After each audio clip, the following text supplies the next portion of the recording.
ਸਵਾਗਤ ਹੈ ਜੀ ਆਪ ਸਭ ਦਾ। ਤੁਸੀਂ ਦੇਖ ਰਹੇ ਹੋ ਪੰਜਾਬੀ ਨੈਸ਼ਨਲ ਟੀਵੀ ਤੇ ਪ੍ਰੋਗਰਾਮ ਹੈ ਵਿਚਾਰ ਚਰਚਾ। ਜਿਵੇਂ ਤੁਸੀਂ ਜਾਣਦੇ ਹੋ, ਇਸ ਪ੍ਰੋਗਰਾਮ ਵਿੱਚ ਅਸੀਂ ਵੱਖ-ਵੱਖ ਵਿਚਾਰਾਂ ਤੇ ਸਾਡੇ ਆਲੇ ਦੁਆਲੇ ਜੋ ਵਾਪਰ ਰਿਹਾ, ਜੋ ਹੋ ਰਿਹਾ, ਜੋ ਘਟ ਰਿਹਾ, ਉਸ ਤੇ ਗੱਲਬਾਤ ਕਰਦੇ ਹਾਂ। ਤੇ ਅੱਜ ਅਸੀਂ ਗੱਲਬਾਤ ਕਰਨੀ ਹੈ ਸ਼੍ਰੋਮਣੀ ਕਮੇਟੀ SGPC ਨੂੰ 100 ਸਾਲ ਹੋ ਗਿਆ, ਉਹਦੀ ਜਿਹੜੀ ਸਮਾਰੋਹ ਮਨਾਏ ਜਾ ਰਹੇ ਨੇ, ਤੇ ਉਸ ਸਮਾਰੋਹ ਦੇ ਉੱਤੇ ਅਕਾਲ ਤਖਤ ਦੇ ਜਥੇਦਾਰ ਸਾਹਿਬ ਨੇ ਕੀ ਕਿਹਾ, ਕੌਮ ਦੇ ਨਾਂ ਤੇ ਕੁਝ ਸੰਦੇਸ਼ ਦਿੱਤੇ, ਉਹਦੀ ਅਸੀਂ ਗੱਲ ਕਰਾਂਗੇ। ਸੁਪਰੀਮ ਕੋਰਟ ਦੀ ਇੱਕ ਟਿੱਪਣੀ ਹੈ ਕੇਂਦਰ ਸਰਕਾਰ ਨੂੰ ਲੈ ਕੇ ਮੀਡੀਆ ਰਿਪੋਰਟਿੰਗ ਲਈ, ਉਹਦੀ ਗੱਲ ਕਰਾਂਗੇ। ਪੰਜਾਬ ਦੇ ਇੱਕ ਵਿਧਾਇਕ ਤੇ ਲੱਗੇ ਨੇ ਦੋਸ਼, ਉਹਨਾਂ ਦੀ ਅਸੀਂ ਗੱਲ ਕਰਾਂਗੇ। ਤੇ ਨਾਲ ਦੀ ਨਾਲ ਗੱਲ ਕਰਾਂਗੇ ਪ੍ਰਧਾਨ ਮੰਤਰੀ ਸਾਹਿਬ ਨੇ ਬ੍ਰਿਕਸ ਸੰਮੇਲਨ ਦੇ ਮੌਕੇ ਤੇ ਕੁਝ ਦਿੱਤਾ ਭਾਸ਼ਣ। ਤੇ ਇਸ ਪ੍ਰੋਗਰਾਮ ਦੀ ਚਰਚਾ ਨੂੰ ਅੱਗੇ ਵਧਾਉਣ ਲਈ ਸਾਡੇ ਨਾਲ ਨੇ ਅਵਤਾਰ ਸਿੰਘ ਜੀ ਸ਼ੇਰਗਿੱਲ। ਸਤਿ ਸ਼੍ਰੀ ਅਕਾਲ ਜੀ ਸ਼ੇਰਗਿੱਲ ਸਾਹਿਬ। ਸਤਿ ਸ਼੍ਰੀ ਅਕਾਲ ਜੀ। ਕੀ ਹਾਲ ਚਾਲ ਜੀ? ਬਹੁਤ ਵਧੀਆ ਸ਼ਰਮਾ ਜੀ। ਸਿਹਤ ਕੁਝ ਨਾਸਾਜ਼ ਹੋ ਗਏ, ਹੁਣ ਕਿਵੇਂ ਆ? ਹਾਂਜੀ ਥੋੜਾ ਜਿਹਾ ਹੋ ਗਿਆ ਸੀ ਪ੍ਰੋਬਲਮ ਜੀ। ਚਲੋ ਠੀਕ ਹੈ ਜੀ, ਠੀਕ ਹੈ। ਪਰ ਉਹ ਪ੍ਰੋਬਲਮ ਵੀ ਨਹੀਂ ਕਹਿ ਸਕਦੇ, ਅਕਸਰ ਹੀ ਹੋ ਜਾਂਦਾ ਜੀ ਦਾੜਾਂ ਨੂੰ ਲੈ ਕੇ ਜਿਹੜਾ ਕੰਮ ਹੈ ਨਾ। ਮਸ਼ੀਨ ਚੱਲਦੀ ਹੈ ਤੇ ਕਿਤੇ ਨਾ ਕਿਤੇ ਕੁਝ ਤਰੁੱਟੀਆਂ ਆ ਜਾਂਦੀਆਂ। ਇਹ ਮਸ਼ੀਨਰੀ ਹੈ ਜੀ, ਮਸ਼ੀਨਰੀ ਦੇ ਵਿੱਚ ਕਿਤੇ ਇੱਕ ਅੱਧਾ ਡਿਫਾਲਟ ਪੈ ਜਾਏ ਤੇ ਉਹ ਸਾਰੀ ਸਰੀਰ ਨੂੰ ਹੀ ਤੰਗ ਕਰਨ ਲੱਗ ਪੈਂਦਾ ਜੀ। ਉਹ ਇਸ ਤਰ੍ਹਾਂ ਦਾ ਸੀਗਾ। ਤੇ ਫਿਲਹਾਲ ਹਲੇ ਚੜ੍ਹਦੀ ਕਲਾ ਦੇ ਵਿੱਚ ਹੀ ਆ ਜੀ।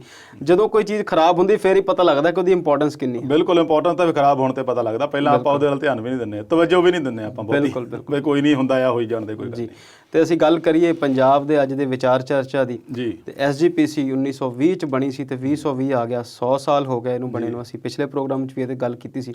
ਤੇ ਕੱਲ SGPC ਦੇ ਇਸ ਮੌਕੇ ਦੇ ਉੱਤੇ ਅਕਾਲ ਤਖਤ ਦੇ ਜਥੇਦਾਰ ਸਾਹਿਬ ਨੇ ਇਹਨੂੰ ਸੰਬੋਧਨ ਕੀਤਾ ਤੇ ਕੀ ਕੁਝ ਉਹਨਾਂ ਨੇ ਕਿਹਾ, ਉਹਦੇ ਬਾਰੇ ਕੁਝ ਦੱਸੋ ਜੀ। ਦੇਖੋ ਜੀ, ਸ੍ਰੀ ਅਕਾਲ ਤਖਤ ਸਾਹਿਬ ਦੇ ਕਾਰਜਕਾਰੀ ਜਥੇਦਾਰ ਗਿਆਨੀ ਹਰਪ੍ਰੀਤ ਸਿੰਘ ਬਹੁਤ ਉੱਚੀ ਪਦਵੀ ਆ ਜੀ। ਅਕਾਲ ਤਖਤ ਦਾ ਜਥੇਦਾਰ ਛੋਟੀ ਨਹੀਂ ਹੁੰਦੀ, ਬਹੁਤ ਉੱਚੀ ਪਦਵੀ ਆ ਜੀ। ਤੇ ਉਹਨਾਂ ਨੇ ਜਿਸ ਤਰੀਕੇ ਨਾਲ ਬੇਬਾਕ ਹੋ ਕੇ, ਵੈਸੇ ਤਾਂ ਪਹਿਲਾਂ ਵੀ ਬੋਲਦੇ ਰਹਿੰਦੇ ਆ, ਪਰ ਉਹਨਾਂ ਨੇ ਜੋ 100 ਸਾਲਾ ਸਥਾਪਨਾ ਦਿਵਸ ਤੇ ਬੋਲਿਆ ਜੀ, ਉਹ ਇੱਕ ਲਹਿਜਾ ਲੱਗਦਾ ਸੀ ਪਏ ਜਥੇਦਾਰ ਵਾਲਾ ਲਹਿਜਾ ਹੈਗਾ ਜੀ। ਔਰ ਉਹਨਾਂ ਨੇ ਉਸ ਆਪਣੇ ਅੱਧੇ ਘੰਟੇ ਦੇ ਸੰਬੋਧਨ ਵਿੱਚ ਧਾਰਮਿਕ ਪੱਖ ਤੋਂ ਲੈ ਕੇ ਪੰਜਾਬ ਦੀ ਸਿਆਸਤ, ਅਕਾਲੀ ਦਲ, ਇੱਥੋਂ ਤੁਰ ਕੇ ਜਾ ਕੇ ਉਹਨਾਂ ਨੇ ਕੇਂਦਰ ਸਰਕਾਰ ਨੂੰ ਵੀ ਘੇਰ ਲਿਆ ਜੀ। ਤੇ ਕਹਿਣ ਤੋਂ ਭਾਵ ਹੈ ਵੀ ਸ਼ੁਰੂਆਤ ਉਹਨਾਂ ਨੇ ਕੀਤੀ ਪਈ ਸ਼੍ਰੋਮਣੀ ਕਮੇਟੀ ਦਾ ਇਤਿਹਾਸ ਦੱਸਿਆ। ਉਸ ਤੋਂ ਬਾਅਦ ਉਹਨਾਂ ਨੇ ਗੱਲ ਕੀਤੀ, ਅਕਾਲੀ ਦਲ ਨੂੰ ਨਸੀਹਤ ਦਿੱਤੀ ਵੀ ਤੁਸੀਂ ਜਿਹੜਾ ਇਹ ਪੰਥ ਦਾ ਸਫ਼ਰ ਤੁਸੀਂ ਛੱਡ ਗਏ ਆ ਜੀ, ਇਸ ਪੰਥ ਦੇ ਸਫ਼ਰ ਵੱਲ ਨੂੰ ਆ ਜਾਓ, ਫਿਰ ਤੁਹਾਨੂੰ ਕੋਈ ਵੀ ਅਕਾਲੀ ਦਲ ਨੂੰ ਸ਼੍ਰੋਮਣੀ ਕਮੇਟੀ ਨਾਲੋਂ ਵੱਖ ਨਹੀਂ ਕਰ ਸਕਦਾ। ਜਿਵੇਂ ਕਿ ਉਸ ਸਮਾਰੋਹ ਦੇ ਵਿੱਚ, ਉਸ ਸਮਾਗਮ ਦੇ ਵਿੱਚ ਪਟਨਾ ਸਾਹਿਬ ਦੇ ਜਥੇਦਾਰ ਗਿਆਨੀ ਰਣਜੀਤ ਸਿੰਘ ਗੌਹਰ ਨੇ ਕਿਹਾ ਸੀਗਾ ਕਿ ਸ਼੍ਰੋਮਣੀ ਗੁਰਦੁਆਰਾ ਪ੍ਰਬੰਧਕ ਕਮੇਟੀ ਜਿਹੜੀ ਆ ਉਹ ਅਕਾਲੀ ਦਲ ਦੀ ਮਾਂ ਆ ਜੀ, ਵੀ ਇਹ ਮਾਂ ਪੁੱਤ ਦਾ ਰਿਸ਼ਤਾ ਆ।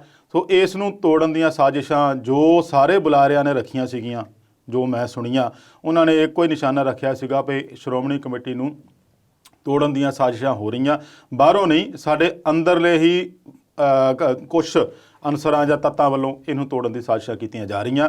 ਉਸ ਨੂੰ ਹੀ ਸਾਰਿਆਂ ਬੁਲਾਰਿਆਂ ਨੇ ਇਸ ਨੂੰ ਮੁੱਖ ਰੱਖਿਆ ਤੇ ਉਹਦੇ ਵਿੱਚ ਹੀ ਲੈ ਕੇ ਗਿਆਨੀ ਹਰਪ੍ਰੀਤ ਸਿੰਘ ਨੇ ਬੜੇ ਬੇਬਾਕ ਤਰੀਕੇ ਨਾਲ ਗੱਲ ਕੀਤੀ ਆ। ਉਹਨਾਂ ਨੇ ਇਸ ਨੂੰ ਕਿਹਾ ਕਿ ਜਿਵੇਂ ਗੁਰੂ ਸਾਹਿਬ ਉਦੋਂ 6ਵੇਂ ਪਾਤਸ਼ਾਹ ਗੁਰੂ ਹਰਗੋਬਿੰਦ ਸਾਹਿਬ ਸਿੱਖਾਂ ਨੂੰ ਕਿਹਾ ਕਰਦੇ ਸੀਗੇ ਬਈ ਤੁਸੀਂ ਸ਼ੇਰ ਦੀ ਬਿਰਤੀ ਰੱਖੋ, ਕੁੱਤੇ ਵਾਲੀ ਬਿਰਤੀ ਜਿਹੜੀ ਨਹੀਂ ਹੋਣੀ ਚਾਹੀਦੀ ਆ। ਭਾਵ ਕਿ ਉਹਨਾਂ ਨੇ ਥੋੜ੍ਹਾ ਜਿਹਾ ਇਹਦਾ ਖੁਲਾਸਾ ਕੀਤਾ, ਮੈਂ ਵੀ ਕਰ ਦੇਣਾ ਚਾਹੁੰਦਾ ਆਪਣੇ ਦਰਸ਼ਕਾਂ ਵਾਸਤੇ, ਬਈ ਗੁਰੂ ਸਾਹਿਬ ਨੇ ਉਦੋਂ ਕਿਹਾ ਸੀਗਾ ਵੀ ਜਿਹੜਾ ਕੁੱਤਾ ਆ, ਜੇ ਉਹਨੂੰ ਕੋਈ ਸੋਟੀ ਮਾਰਦਾ ਜਾਂ ਡਾਂਗ ਮਾਰਦਾ ਤੇ ਉਹ ਡਾਂਗ ਨੂੰ ਤੇ ਸੋਟੀ ਨੂੰ ਫੜਦਾ, ਜਦ ਕਿ ਉਹ ਸੋਟੀ ਮਾਰਨ ਵਾਲੇ ਨੂੰ ਨਹੀਂ ਫੜਦਾ ਜੀ। ਭਾਵ ਇਹ ਹੈ ਵੀ ਉਹ ਸੋਟੀ ਫੜ ਲੂਗਾ ਤਾਂ ਮਾਰਨ ਵਾਲਾ ਡਾਂਗ ਦੂਜੀ ਚੱਕ ਲਊਗਾ। ਤੇ ਇਹਦੇ ਉਲਟ ਜੇ ਸ਼ੇਰ ਨੂੰ ਕੋਈ ਸੋਟੀ ਮਾਰੇ ਤਾਂ ਉਹ ਸੋਟੀ ਵੱਲ ਨੂੰ ਧਿਆਨ ਨਹੀਂ ਦਿੰਦਾ, ਉਹ ਸੋਟੀ ਮਾਰਨ ਵਾਲੇ ਨੂੰ ਝਪਟ ਕੇ ਫੜਦਾ ਜੀ। ਸੋ ਤੁਸੀਂ ਉਹ ਕਹਿੰਦੇ ਆ ਵੀ ਸ਼ੇਰ ਵਾਲੀ ਬਿਰਤੀ ਰੱਖੋ ਤਾਂ ਕਿ ਜਿਹੜੇ ਤੁਹਾਡੇ ਖਿਲਾਫ ਸਾਜ਼ਿਸ਼ਾਂ ਰਚ ਰਹੇ ਆ ਉਹਦਾ ਪਤਾ ਲਗਾਓ ਵੀ ਇਹ ਕਿੱਥੋਂ ਰਚ ਕੇ ਆ ਰਹੀਆਂ, ਇਹਦੇ ਪਿੱਛੇ ਕੌਣ ਆ, ਇਹਨਾਂ ਨੂੰ ਕੌਣ ਭੇਜਦਾ ਆ। ਉਸ ਦਾ ਜਿਹੜਾ ਕਹਿਣ ਦਾ ਉਹਨਾਂ ਦਾ ਤਰੀਕਾ ਸੀ, ਉਸ ਤਰੀਕੇ ਵੱਲ ਨੂੰ ਸੀਗਾ ਵੀ ਤੁਸੀਂ ਜਿਹੜੇ ਤੁਹਾਡੇ ਖਿਲਾਫ ਇਹ ਸਾਜ਼ਿਸ਼ਾਂ ਰਚ ਰਹੇ ਆ ਉਹਨਾਂ ਦਾ ਖਿਆਲ ਛੱਡ ਕੇ ਜਿਹੜੇ ਇਹਦੇ ਪਿੱਛੇ ਕੰਮ ਕਰ ਰਹੇ ਆ ਉਹਨਾਂ ਵੱਲ ਧਿਆਨ ਦਿਓ ਜੀ। ਹੁਣ ਗੱਲ ਆ ਜਾਂਦੀ ਆ ਦੇ ਵਿੱਚ ਵੀ ਉਹਨਾਂ ਨੇ ਇੱਕ ਗੱਲ ਬਹੁਤ ਤਰੀਕੇ ਨਾਲ ਕਹੀ ਵੀ ਸ਼ੇਰ ਦੀ ਬਿਰਤੀ ਰੱਖਣੀ ਆ। ਗੱਲ ਕਾਫੀ ਹੱਦ ਤੱਕ ਸਹੀ ਵੀ ਹੈਗੀ ਆ, ਪਰ ਇਹਦੇ ਵਿੱਚ ਹੁਣ ਪਛਾਣ ਕਿੱਦਾਂ ਕਰੂਗਾ, ਕੌਣ ਕਰੂਗਾ। ਤੇ ਦੂਸਰੀ ਗੱਲ, ਜਦੋਂ ਉਹਨਾਂ ਨੇ ਕਿਹਾ ਵੀ ਕੇਂਦਰ ਦੀ ਜਿਹੜੀ ਸਰਕਾਰ ਆ ਉਹ ਲੋਕਤੰਤਰਿਕ ਨਹੀਂ ਆ, EVM ਰਾਹੀਂ ਬਣੀ ਆ, ਜਿਵੇਂ ਇੱਥੇ ਵੀ ਸਵਾਲ ਉੱਠਣੇ ਜ਼ਰੂਰੀ ਆ, ਹੋ ਜਾਂਦੇ ਆ। ਵੈਸੇ ਤਾਂ ਇਸ ਜਿਹੜੇ ਸੰਬੋਧਨ ਦੀ ਗਿਆਨੀ ਹਰਪ੍ਰੀਤ ਸਿੰਘ ਉਹਨਾਂ ਦੀ ਇਕੱਲੇ ਪੰਜਾਬ 'ਚ ਨਹੀਂ, ਪੂਰੀ ਦੁਨੀਆ ਵਿੱਚ ਹੀ ਚਰਚਾ ਹੋ ਰਹੀ ਆ। ਜੋ ਉਹਨਾਂ ਨੇ ਅੱਧੇ ਘੰਟੇ 'ਚ ਬੋਲਿਆ, ਇਕੱਲੇ ਬੋਲ ਉਹਨਾਂ ਦੇ ਸਾਰੇ ਦੁਨੀਆ 'ਚ ਫੈਲ ਗਏ ਔਰ ਉਹਦੇ ਵਿੱਚ ਉਹਦੇ ਉੱਤੇ ਚਰਚਾ ਹੋਣੀ ਸੁਭਾਵਿਕ ਹੀ ਸੀਗੀ। ਜਦੋਂ ਉਹਨਾਂ ਨੇ ਇਹ ਗੱਲ ਕਹੀ, ਵੀ ਇਹ ਲੋਕਤੰਤਰ ਨਹੀਂ EVM ਦੀ ਸਰਕਾਰ ਬਣੀ ਆ, ਉਹਦੇ ਵਿੱਚ ਇੱਕ ਗੱਲ ਤਾਂ ਜ਼ਰੂਰ ਆਊਗੀ ਨਾ ਭਈ ਇਹ 10 ਸਾਲ ਪਹਿਲਾਂ ਨਹੀਂ ਸੀ ਪਤਾ ਜੀ ਜਥੇਦਾਰ ਨੂੰ ਇਸ ਸ਼੍ਰੋਮਣੀ ਕਮੇਟੀ ਦੇ ਸਥਾਪਨਾ ਸਮਾਰੋਹ ਦੇ ਵਿੱਚ ਇਹ ਗੱਲ ਕਰਨੀ ਜਾਇਜ਼ ਨਹੀਂ ਜਾਂ ਨਹੀਂ ਜਾਇਜ਼ ਆ, ਇਹ ਵੱਖਰੀ ਗੱਲ ਹੈ। ਕਿਸੇ ਨੂੰ ਉਹਨਾਂ ਦੀ ਗੱਲਾਂ ਦੀ ਸਹਿਮਤੀ ਹੋਵੇਗੀ, ਕੋਈ ਉਹਨਾਂ ਦੀ ਗੱਲਾਂ ਨਾਲ ਅਸਹਿਮਤ ਹੋਵੇਗਾ, ਪਰ ਢੁਕਵਾਂ ਸਮਾਂ ਵੀ ਇਹ ਸਮਾਂ ਸੀਗਾ ਵੀ ਆਪਾਂ ਕੇਂਦਰ ਦੇ ਉੱਤੇ ਵੀ ਵਾਰ ਕਰੀਏ ਇਹੋ ਜਿਹਾ, ਕਿਉਂਕਿ ਹਲੇ 2 ਮਹੀਨੇ ਪਹਿਲਾਂ ਹੀ ਅਕਾਲੀ ਦਲ ਦਾ ਭਾਜਪਾ ਨਾਲੋਂ ਤੋੜ ਵਿਛੋੜਾ ਹੋਇਆ ਜੀ। ਤੇ ਜੇ ਹੁਣ ਆਪਾਂ ਨੂੰ ਲੱਗਾ ਹੋਵੇ ਜਾਂ ਜਥੇਦਾਰ ਨੂੰ ਜਾਂ ਸ਼੍ਰੋਮਣੀ ਕਮੇਟੀ ਨੂੰ ਜਾਂ ਅਕਾਲੀ ਦਲ ਨੂੰ ਲੱਗਾ ਹੋਵੇ ਬਈ ਸੈਂਟਰ ਦੇ ਵਿੱਚ ਜਿਹੜੀ ਸਰਕਾਰ ਆ ਉਹ ਲੋਕਤੰਤਰਿਕ ਨਹੀਂ ਹੈਗੀ, ਜਦ ਕਿ EVM ਨਾ ਬਣੀ ਆ, ਪਹਿਲੀ ਗੱਲ ਤਾਂ ਇਹ ਪੋਲੀਟੀਕਲ ਲੈਵਲ ਦੀ ਗੱਲ ਹੋ ਜਾਂਦੀ। ਆਪਾਂ ਧਾਰਮਿਕ ਸਮਾਰੋਹ ਕਰ ਰਹੇ ਹਾਂ, ਸ਼੍ਰੋਮਣੀ ਕਮੇਟੀ ਦਾ 100 ਸਾਲਾ ਸਥਾਪਨਾ ਦਿਵਸ ਕਰ ਰਹੇ ਹਾਂ, ਜਿਹੜਾ ਕਿ ਬਹੁਤ ਹੀ ਕੁਰਬਾਨੀਆਂ ਤੋਂ ਬਾਅਦ ਸਥਾਪਿਤ ਕੀਤੀ ਗਈ ਸੀਗੀ, ਜਿਹਦੇ ਬਾਰੇ ਕਾਫੀ ਕੁਝ ਇਤਿਹਾਸ ਕੱਲ੍ਹ ਵੀ ਦੱਸਿਆ ਗਿਆ, ਆਪਾਂ ਪੜ੍ਹਦੇ ਵੀ ਰਹੇ ਹਾਂ, ਬਹੁਤ ਵਿਲੱਖਣ ਇਤਿਹਾਸ ਆ ਜੀ। ਸੋ ਉਹਦੇ ਬਾਰੇ ਜੇ ਆਪਾਂ ਗੱਲ ਕਰਦੇ ਹਾਂ ਤਾਂ ਫਿਰ ਉੱਥੇ ਜਾਂਦੇ ਹਾਂ ਤਾਂ ਉਹਦੇ ਲਈ ਸਵਾਲ ਉੱਠਣਾ ਵੀ ਸੁਭਾਵਕ ਹੀ ਬਣਦਾ ਆ ਵੀ ਲੋਕਾਂ ਨੇ ਆਪੇ ਸਵਾਲ ਕਰਨੇ ਪਏ ਇਹ ਅੱਜ ਕਿਉਂ ਗੱਲ ਕਹੀ, ਇਹ ਗੱਲ ਢੁਕਵੀਂ ਸੀ ਜਾਂ ਕਿਸੇ ਦੇ ਕਹੇ ਤੇ ਕਹੀ ਗਈ ਜਾਂ ਦਬਾਅ 'ਚ ਕਹੀ ਗਈ। ਗੱਲ ਪਹਿਲਾਂ ਵੀ ਜਥੇਦਾਰਾਂ ਤੇ ਉੱਠਦੇ ਰਹੇ ਆ ਜੀ ਵੀ ਆਮ ਜਥੇਦਾਰ ਜਿਹੜੇ ਆ ਉਹ ਸਿਆਸੀ ਦਬਾਅ ਹੇਠ ਆ ਕੇ ਬਿਆਨ ਦਿੰਦੇ ਆ। ਜੇ ਆਪਾਂ ਥੋੜ੍ਹਾ ਜਿਹਾ ਪਿੱਛੇ ਜਾਈਏ ਤਾਂ ਜਦੋਂ ਆਪਾਂ ਸਿਰਸੇ ਵਾਲੇ ਬਾਬੇ ਨੂੰ ਮਾਫੀ ਦੇ ਦਿੱਤੀ ਗਈ ਸੀਗੀ ਤਾਂ ਵੀ ਬਹੁਤ ਰੌਲਾ ਰੱਪਾ ਪਿਆ ਸੀਗਾ ਵੀ ਇਹਨੂੰ ਮਾਫੀ ਕਿਸ ਤਰੀਕੇ ਨਾਲ ਦਿੱਤੀ ਗਈ, ਉਹ ਬਾਅਦ 'ਚ ਖੁੱਲ੍ਹਦੀਆਂ ਪਰਤਾਂ ਕਿੱਥੇ ਤੱਕ ਪਹੁੰਚ ਗਈਆਂ ਉਹ ਆਪਾਂ ਸਾਰੇ ਜਾਣਦੇ ਹਾਂ ਵੀ ਕਿੱਦਾਂ ਦਿੱਤੀ ਗਈ, ਕਿਵੇਂ ਦਿੱਤੀ ਗਈ। ਪਰ ਹੁਣ ਇਸ ਜਥੇਦਾਰ ਤੋਂ, ਕਿਉਂਕਿ ਇਹਨੂੰ ਬਹੁਤ ਹੀ ਪੜ੍ਹਿਆ ਲਿਖਿਆ ਜਥੇਦਾਰ ਮੰਨਿਆ ਜਾਂਦਾ ਹੈ, ਵੀ PhD ਤੱਕ ਕੀਤੀ ਆ ਇਸ ਜਥੇਦਾਰ ਨੇ, ਔਰ ਇਹ ਪੂਰੇ ਸਿੱਖ ਕੌਮ ਦੀ ਨਾਨਕ ਨਾਮ ਲੈਵਾ ਸੰਗਤ ਦੀ ਰਹਿਨੁਮਾਈ ਕਰਦੇ ਆ, ਕਿਉਂਕਿ ਹਰੇਕ ਬੰਦੇ ਦੀ ਅਕੀਦਤ ਹੁੰਦੀ ਆ ਸ੍ਰੀ ਅਕਾਲ ਤਖਤ ਸਾਹਿਬ ਪ੍ਰਤੀ। ਬਿਲਕੁਲ। ਸੋ ਇਹਨਾਂ ਨੇ ਕੱਲ ਜਿਹੜੀਆਂ ਇਹ ਗੱਲਾਂ ਕਹੀਆਂ, ਇਹਦੇ ਵਿੱਚ ਕਈ ਤਾਂ ਬੰਦਿਆਂ ਨੂੰ ਚੰਗੀਆਂ ਲੱਗੀਆਂ, ਕਈ ਨਹੀਂ ਲੱਗੀਆਂ, ਪਰ ਉਹਦੇ ਵਿੱਚ ਇਹਨਾਂ ਨੇ ਜਿਹੜੀ 328 ਸਰੂਪਾਂ ਦੀ ਗੱਲ ਕੀਤੀ ਆ ਜੀ, ਉਹਨਾਂ ਨੇ ਕਿਹਾ ਵੀ 328 ਸਰੂਪਾਂ ਦੀ ਬੇਅਦਬੀ ਨਹੀਂ ਹੋਈ, ਬਈ ਉਹ ਭ੍ਰਿਸ਼ਟਾਚਾਰ ਦਾ ਮਾਮਲਾ ਆ। ਤਾਂ ਫਿਰ ਇਹ ਜਥੇਦਾਰ ਸਾਹਿਬ ਨੂੰ ਕਈਆਂ ਨੇ ਸਵਾਲ ਵੀ ਕਰਨਾ ਵੀ ਜੇ ਇਹ ਭ੍ਰਿਸ਼ਟਾਚਾਰ ਦਾ ਮਾਮਲਾ ਆ ਤਾਂ ਫਿਰ ਪੁਲਿਸ ਨੂੰ ਕਿਉਂ ਨਹੀਂ ਦਿੰਦੇ। ਬਿਲਕੁਲ। ਪੁਲਿਸ ਦੇ ਜਿਹੜੀ ਮੰਗ ਕਰਦੇ ਪਏ ਪੁਲਿਸ ਕੇਸ ਦਰਜ ਹੋਵੇ ਜਿਹਦੇ ਵਿੱਚ ਪਰਤਾਂ ਖੋਲ੍ਹਣ ਵੀ ਭ੍ਰਿਸ਼ਟਾਚਾਰ ਕੀਤਾ ਤੇ ਕਿਵੇਂ ਕੀਤਾ, ਕਿਹਦੇ ਕਹੇ ਤੇ ਕੀਤਾ, ਕਿਉਂ ਕੀਤਾ। ਬਿਲਕੁਲ। ਤੇ ਜਿਹੜੀਆਂ ਹੁਣ ਜਥੇਬੰਦੀਆਂ ਉੱਥੇ ਇਹਨਾਂ ਤੋਂ ਹਿਸਾਬ ਮੰਗ ਰਹੀਆਂ, ਇਹਨਾਂ ਦੇ ਖਿਲਾਫ ਪ੍ਰਦਰਸ਼ਨ ਕਰ ਰਹੀਆਂ, ਖੈਰ ਉਹਨਾਂ ਦੀ ਇੱਕ ਗੱਲ ਜ਼ਰੂਰ ਠੀਕ ਸੀਗੀ ਬਈ ਤੁਸੀਂ ਗੁਰੂ ਰਾਮਦਾਸ ਪਾਤਸ਼ਾਹ ਦੇ ਦਰ ਮੂਹਰੇ ਆ ਕੇ ਪ੍ਰਦਰਸ਼ਨ ਕਰਦੇ ਆ, ਕੀ ਇਹ ਘਰ ਪ੍ਰਦਰਸ਼ਨਾਂ ਵਾਸਤੇ ਆ, ਇਹ ਗੱਲ ਉਹਨਾਂ ਦੀ ਠੀਕ ਆ। ਉਹਨਾਂ ਨਾਲ ਇਹ ਵੀ ਕਿਹਾ ਵੀ ਜਾ ਕੇ ਕਿਸੇ ਆਗੂ ਦੇ ਘਰ ਮੂਹਰੇ ਕਰੋ, ਤੇ ਆਗੂ ਦੇ ਘਰ ਮੂਹਰੇ ਪ੍ਰਧਾਨ ਸਾਹਿਬ ਭਾਈ ਗੋਬਿੰਦ ਸਿੰਘ ਲੌਂਗੋਵਾਲ ਦੇ ਘਰ ਦੇ ਮੂਹਰੇ ਵੀ ਕਈਆਂ ਦਿਨਾਂ ਤੋਂ ਪ੍ਰਦਰਸ਼ਨ ਚੱਲਣ ਡਿਆ ਆ, ਉਹ ਵੀ ਚੱਲਣ ਡਿਆ। ਹੁਣ ਉਹਦੇ ਵਿੱਚ ਇਹ ਆਉਂਦੀ ਗੱਲ ਵੀ ਖੁਦ ਮੁਖਤਿਆਰ ਸੰਸਥਾ ਇਹ ਆਪ ਕਹਿੰਦੇ ਆ ਸ਼੍ਰੋਮਣੀ ਕਮੇਟੀ ਨੂੰ ਜੀ, ਇਹਨਾਂ ਨੇ ਇਹ ਵੀ ਕਿਹਾ ਵੀ ਖੁਦ ਮੁਖਤਿਆਰ ਹੋਣ ਕਰਕੇ ਹੀ ਕੇਂਦਰ ਦੀਆਂ ਅੱਖਾਂ 'ਚ ਹਮੇਸ਼ਾ ਚੁੱਭਦੀ ਰਹੀ ਸ਼੍ਰੋਮਣੀ ਕਮੇਟੀ। ਬਿਲਕੁਲ। ਤੇ ਜੇ ਉਹ ਖੁਦ ਮੁਖਤਿਆਰ ਸੰਸਥਾ ਆ ਤੇ ਉਹਦੀ ਜਿਹੜੀ ਬੋਡੀ ਸਥਾਪਿਤ ਹੁੰਦੀ ਆ, ਉਹਦੇ ਜਿਹੜੇ ਮੈਂਬਰ ਚੁਣੇ ਜਾਂਦੇ ਆ, ਉਹ ਚੁਣੇ ਤੇ ਲੋਕਾਂ ਦੀ ਵੋਟਾਂ ਨਾਲ ਜਾਂਦੇ ਆ ਤੇ ਜਿਨ੍ਹਾਂ ਲੋਕਾਂ ਨੇ ਵੋਟਾਂ ਪਾਈਆਂ ਤੇ ਉਹਨਾਂ ਨੇ ਸਵਾਲ ਤਾਂ ਫਿਰ ਕਰਨੇ ਹੀ ਆ, ਉਹਨਾਂ ਨੇ ਤੁਹਾਨੂੰ ਪੁੱਛਣਾ ਵੀ ਆ ਵੀ ਆਹ ਚੀਜ਼ ਕਿਉਂ ਇਦਾਂ ਹੋ ਗਈ, ਜੇ ਛਪਾਈ 'ਚ ਗਲਤੀ ਹੋ ਗਈ ਜਾਂ ਕਿਤੇ ਗੁਰੂ ਗ੍ਰੰਥ ਸਾਹਿਬ ਤੁਸੀਂ ਐਂ ਭੇਜ ਦਿੱਤੇ, ਜਾਂ ਕੈਨੇਡਾ ਦੇ ਵਿੱਚ ਜਹਾਜ਼ ਦੇ ਵਿੱਚ ਕਿੰਨਾ ਚਿਰ ਗੁਰੂ ਗ੍ਰੰਥ ਸਾਹਿਬ ਉੱਦਾਂ ਹੀ ਪਏ ਰਹੇ, ਕੀ ਉਹ ਬੇਅਦਬੀ ਵਾਲੀ ਗੱਲ ਨਹੀਂ ਹੈ ਜੀ। ਸੋ ਇਹਨਾਂ ਸਵਾਲਾਂ ਦੇ ਜਵਾਬ ਦੇਣ ਦੀ ਬਜਾਏ ਤੇ ਜੇ ਆਪਾਂ ਕਹੀਏ ਜਥੇਦਾਰ ਸਾਹਿਬ ਨੇ ਉਹ 328 ਸਰੂਪਾਂ ਦਾ ਜਵਾਬ ਮੰਗਣ ਵਾਲੀਆਂ ਜਥੇਬੰਦੀਆਂ ਨੂੰ ਕਹਿਤਾ ਬਈ ਤੁਹਾਡਾ ਕੋਈ ਹੱਕ ਨਹੀਂ ਸ਼੍ਰੋਮਣੀ ਕਮੇਟੀ ਨੂੰ ਸਵਾਲ ਪੁੱਛਣ ਦਾ, ਤੇ ਇਹ ਕਿਤੇ ਨਾ ਕਿਤੇ ਮੈਨੂੰ ਜਾਇਜ਼ ਨਹੀਂ ਲੱਗਦਾ, ਕਿਉਂਕਿ ਸਵਾਲ ਪੁੱਛਣ ਦਾ ਹੱਕ ਲੋਕਤੰਤਰ ਦੇ ਵਿੱਚ ਜੇ ਆਪਾਂ ਸਰਕਾਰ ਦੇ ਚੁਣੇ ਹੋਏ ਵਿਧਾਇਕਾਂ ਨੂੰ ਜੀ, MPਆਂ ਨੂੰ, ਇੱਥੋਂ ਤੱਕ ਕਿ ਆਪਣੇ ਮਹੱਲੇ ਦੇ ਬਣੇ ਕੌਂਸਲਰਾਂ ਨੂੰ, ਇਹ ਸਰਪੰਚ ਨੂੰ ਵੀ ਪੁੱਛਦੇ ਆ ਭਾਈ ਤੈਨੂੰ ਵੋਟਾਂ ਦੇ ਕੇ ਬਣਾਇਆ, ਪਿਆ ਦੱਸ ਕਿੱਥੇ ਹਿਸਾਬ ਕਿਤਾਬ ਜਿਹੜਾ ਪਿੰਡ ਦਾ ਆਇਆ ਆ ਜਾਂ ਸਾਡੇ ਮੁਹੱਲੇ ਦਾ ਆਇਆ ਜਾਂ ਸਾਡੇ ਹਲਕੇ ਦਾ ਆਇਆ, ਉਹ ਸਾਰਾ ਹਿਸਾਬ ਪੁੱਛਦੇ ਆ ਨਾ। ਤਾਂ ਜੇ ਹੁਣ ਸ਼੍ਰੋਮਣੀ ਕਮੇਟੀ ਉਹ 328 ਸਰੂਪਾਂ ਦਾ ਉਹ ਨਹੀਂ ਦੱਸ ਸਕਦੀ ਤਾਂ ਫਿਰ ਲੋਕਾਂ ਨੇ, ਹੋਰ ਸਿੱਖ ਜਥੇਬੰਦੀਆਂ ਨੇ ਪੁੱਛਣਾ ਆ। ਇਹਦੇ ਵਿੱਚ ਇੱਕ ਗੱਲ ਹੋਰ ਵੀ ਆਉਂਦੀ ਵੀ ਜਿਹੜੇ ਬੰਦੇ ਪੁੱਛਦੇ ਆ ਵੀ ਕੀ ਉਹ ਜਥੇਦਾਰ ਸਾਹਿਬ ਅਨੁਸਾਰ ਸਿੱਖ ਨਹੀਂ ਹਨ, ਬਿਲਕੁਲ ਉਹਨਾਂ ਦੇ ਨਾਲ ਇਹਨਾਂ ਨੇ ਬਹੁਤ ਵੱਡੀ ਗੱਲ ਕਰ ਦਿੱਤੀ ਬਈ ਇਹਨਾਂ ਨੇ ਜਿਹੜਾ ਉੱਥੇ ਜਿੰਦਰਾ ਮਾਰਿਆ ਸੀਗਾ ਸਿੱਖ ਜਥੇਬੰਦੀਆਂ ਨੇ, ਉਹ ਆਪਾਂ ਉਹਨੂੰ ਜਾਇਜ਼ ਨਹੀਂ ਠਹਿਰਾ ਸਕਦੇ, ਜਿੰਦਰਾ ਮਾਰਨਾ ਕੋਈ ਚੰਗੀ ਗੱਲ ਨਹੀਂ। ਬਿਲਕੁਲ।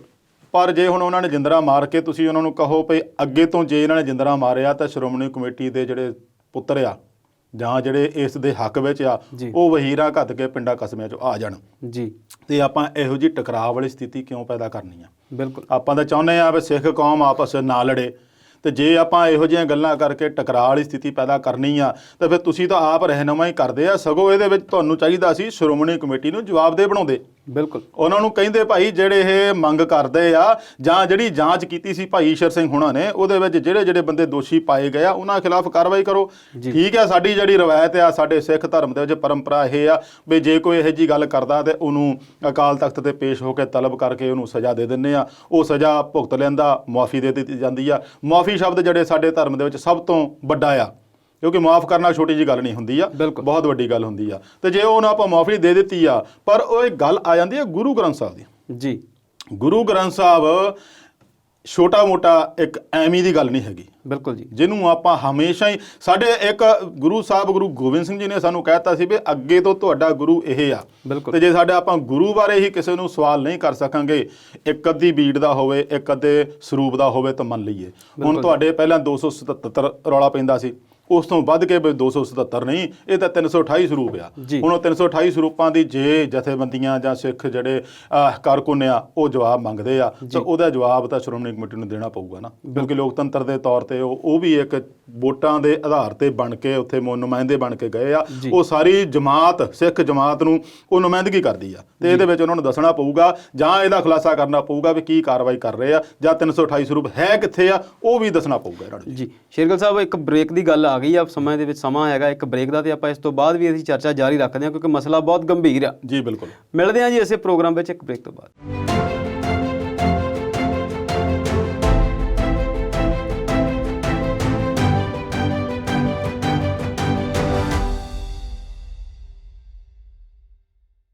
ਵਾਪਸ ਆਉਣੇ ਆ ਜੀ ਪ੍ਰੋਗਰਾਮ ਵਿਚਾਰ ਚਰਚਾ 'ਚ। ਅਸੀਂ ਗੱਲ ਕਰ ਰਹੇ ਸੀ ਸ਼੍ਰੋਮਣੀ ਕਮੇਟੀ ਦੇ 100 ਸਾਲਾਂ ਦੇ ਮੌਕੇ ਤੇ ਸ਼੍ਰੀ ਅਕਾਲ ਤਖਤ ਸਾਹਿਬ ਜੀ ਦੇ ਜਥੇਦਾਰ ਵੱਲੋਂ ਦਿੱਤੀ ਗਈ ਜਿਹੜਾ ਸੰਬੋਧਨ ਸੀਗਾ ਕੌਮ ਦੇ ਨਾਂ ਤੇ, ਇਹਨੂੰ ਆਪਾਂ ਅੱਗੇ ਹਮੇਸ਼ਾ ਕੌਮ ਦੇ ਨਾਂ ਤੇ ਸੰਦੇਸ਼ ਹੀ ਕਹਿੰਦੇ ਅਸੀਂ, ਬੜਾ ਛੋਟਾ ਜਿਹਾ ਸੰਦੇਸ਼ ਹੁੰਦਾ ਸੀ। ਇਸ ਵਾਰ ਉਹਨਾਂ ਨੇ ਬਹੁਤ ਲੰਬੀਆਂ ਚੌੜੀਆਂ ਗੱਲਾਂ ਕੀਤੀਆਂ ਤੇ ਕੁਝ ਤੁਸੀਂ ਦੱਸਿਆ ਉਹਦੇ 'ਚ, ਤੇ ਕੁਝ ਹੋਰ ਵੀ ਉਹਨਾਂ ਨੇ ਗੱਲਬਾਤ ਕੀਤੀ। ਜੀ ਬਿਲਕੁਲ, ਉਹਨਾਂ ਨੇ ਇੱਕ ਵੱਡੀ ਗੱਲ ਇੱਕ ਹੋਰ ਕੀਤੀ ਆ ਜੀ, ਜਿਹੜੀ ਉਹਨਾਂ ਨੇ ਕਿਹਾ ਕਿ ਸ਼੍ਰੋਮਣੀ ਕਮੇਟੀ ਨੂੰ 1984 ਵਿੱਚ ਵੀ ਤੋੜਨ ਦੀ ਸਾਜ਼ਿਸ਼ ਹੋ ਰਹੀ ਸੀ ਜੀ, ਤੇ ਹੁਣ ਵੀ ਹੋ ਰਹੀ ਆ। ਮੈਂ ਪਹਿਲਾਂ ਵੀ ਦੱਸ ਹਟਿਆ ਵੀ ਜਿੰਨੇ ਬੁਲਾਰੇ ਸੀਗੇ ਉਹਨਾਂ ਦਾ ਇੱਕੋ ਹੀ ਸੀਗਾ ਮਨਸ਼ਾ ਵੀ ਸ਼੍ਰੋਮਣੀ ਕਮੇਟੀ ਦੇ ਖਿਲਾਫ ਜੋ ਸਾਜ਼ਿਸ਼ਾਂ ਰਚ ਰਹੇ ਆ। ਕਿਉਂਕਿ ਆਪਾਂ ਦੇਖਿਆ ਪਿੱਛੇ ਜੇ ਜਿੰਨੇ ਵੀ ਜਿਹੜੇ ਇਹਨਾਂ ਤੋਂ ਵੱਖ ਹੋਏ ਧੜੇ ਆ, ਜਿੰਨੇ ਵੀ ਇਹਨਾਂ ਤੋਂ ਵੱਖ ਹੋਏ ਗਰੁੱਪ ਆ ਜਾਂ ਵੱਖ ਹੋਏ ਆਗੂ ਆ ਅਕਾਲੀ ਦਲ ਤੋਂ, ਉਹ ਇਸ ਵੇਲੇ ਇਕੱਠੇ ਹੋ ਗਏ ਆ ਸ਼੍ਰੋਮਣੀ ਕਮੇਟੀ ਚੋਣਾਂ ਲੜਨ ਲਈ। ਜੀ, ਸੋ ਇਹਨਾਂ ਦਾ ਅਸਰ ਜਿਹੜਾ ਜੋ ਵੀ ਸਥਾਪਨਾ ਸਮਾਰੋਹ ਦਾ ਜਿਹੜਾ ਸੀਗਾ ਅਸਰ, ਇਹ ਸ਼੍ਰੋਮਣੀ ਕਮੇਟੀ ਚੋਣਾਂ ਜਿਹੜੀਆਂ ਆਉਣ ਵਾਲੀਆਂ ਉਹਦੇ ਤੇ ਵੀ ਪੈਣਾ, ਹੋ ਸਕਦਾ ਪੰਜਾਬ ਦੀ ਸਿਆਸਤ ਤੇ ਵੀ ਪਵੇ। ਜੀ, ਸੋ ਉਹਨਾਂ ਨੇ ਇੱਕ ਵੱਡੀ ਗੱਲ ਇਹ ਕਹੀ ਆ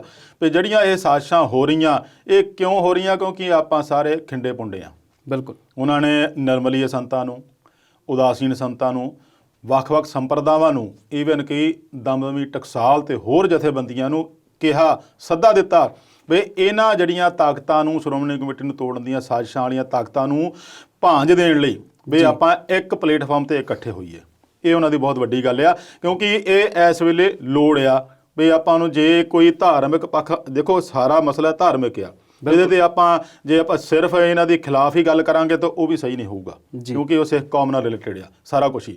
ਸੋ ਇਹਨਾਂ ਦਾ ਜਿਹੜਾ ਇਹ ਸੱਦਾ ਆ ਬਹੁਤ ਮਾਇਨੇ ਰੱਖਦਾ ਆ।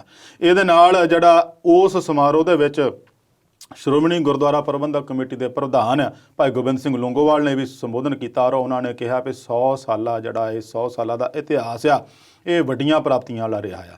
ਚਲੋ ਖੈਰ ਉਹ ਆਪਾਂ ਮੰਨ ਵੀ ਰਹੇ ਆ ਵੀ ਬਹੁਤ ਵੱਡੀਆਂ ਪ੍ਰਾਪਤੀਆਂ ਰਿਹਾ, ਪਰ ਇੱਕ ਗੱਲ ਮੈਨੂੰ ਭੁੱਲ ਗਈ ਦੱਸਣੀ, ਜਦੋਂ ਗਿਆਨੀ ਹਰਪ੍ਰੀਤ ਸਿੰਘ ਨੇ ਕਿਹਾ ਵੀ ਇਹ ਜਿਹੜੇ ਸਵਾਲ ਉਠਾ ਰਹੇ ਆ ਸ਼੍ਰੋਮਣੀ ਕਮੇਟੀ ਤੇ, ਇਹ ਕਹਿ ਰਹੇ ਆ ਕਿਤੇ ਕਿਤੇ ਉਹਨਾਂ ਨੇ ਬਿਆਨ ਦਿੱਤੇ ਸੀਗੇ ਵੀ ਇਹ ਨਰੈਣੂ ਮਹੰਤਾਂ ਦੀ ਸੰਤਾਨ ਆ ਜੀ, ਉਹਦੇ ਤੇ ਉਹਨਾਂ ਨੇ ਬਹੁਤ ਚੋਟ ਕੀਤੀ। ਉਹ ਕਹਿੰਦੇ ਵੀ ਜੇ ਇਹ ਨਰੈਣੂ ਮਹੰਤਾਂ ਦੇ ਆ ਵੀ ਤੁਸੀਂ ਕਿੱਧਰੋਂ ਕਰਤਾਰ ਸਿੰਘ ਝੱਬਰਿਆ ਜੀ, ਤੁਸੀਂ ਕਿੱਧਰੋਂ ਤੇਜਾ ਸਿੰਘ ਭੁੱਚਰਿਆ।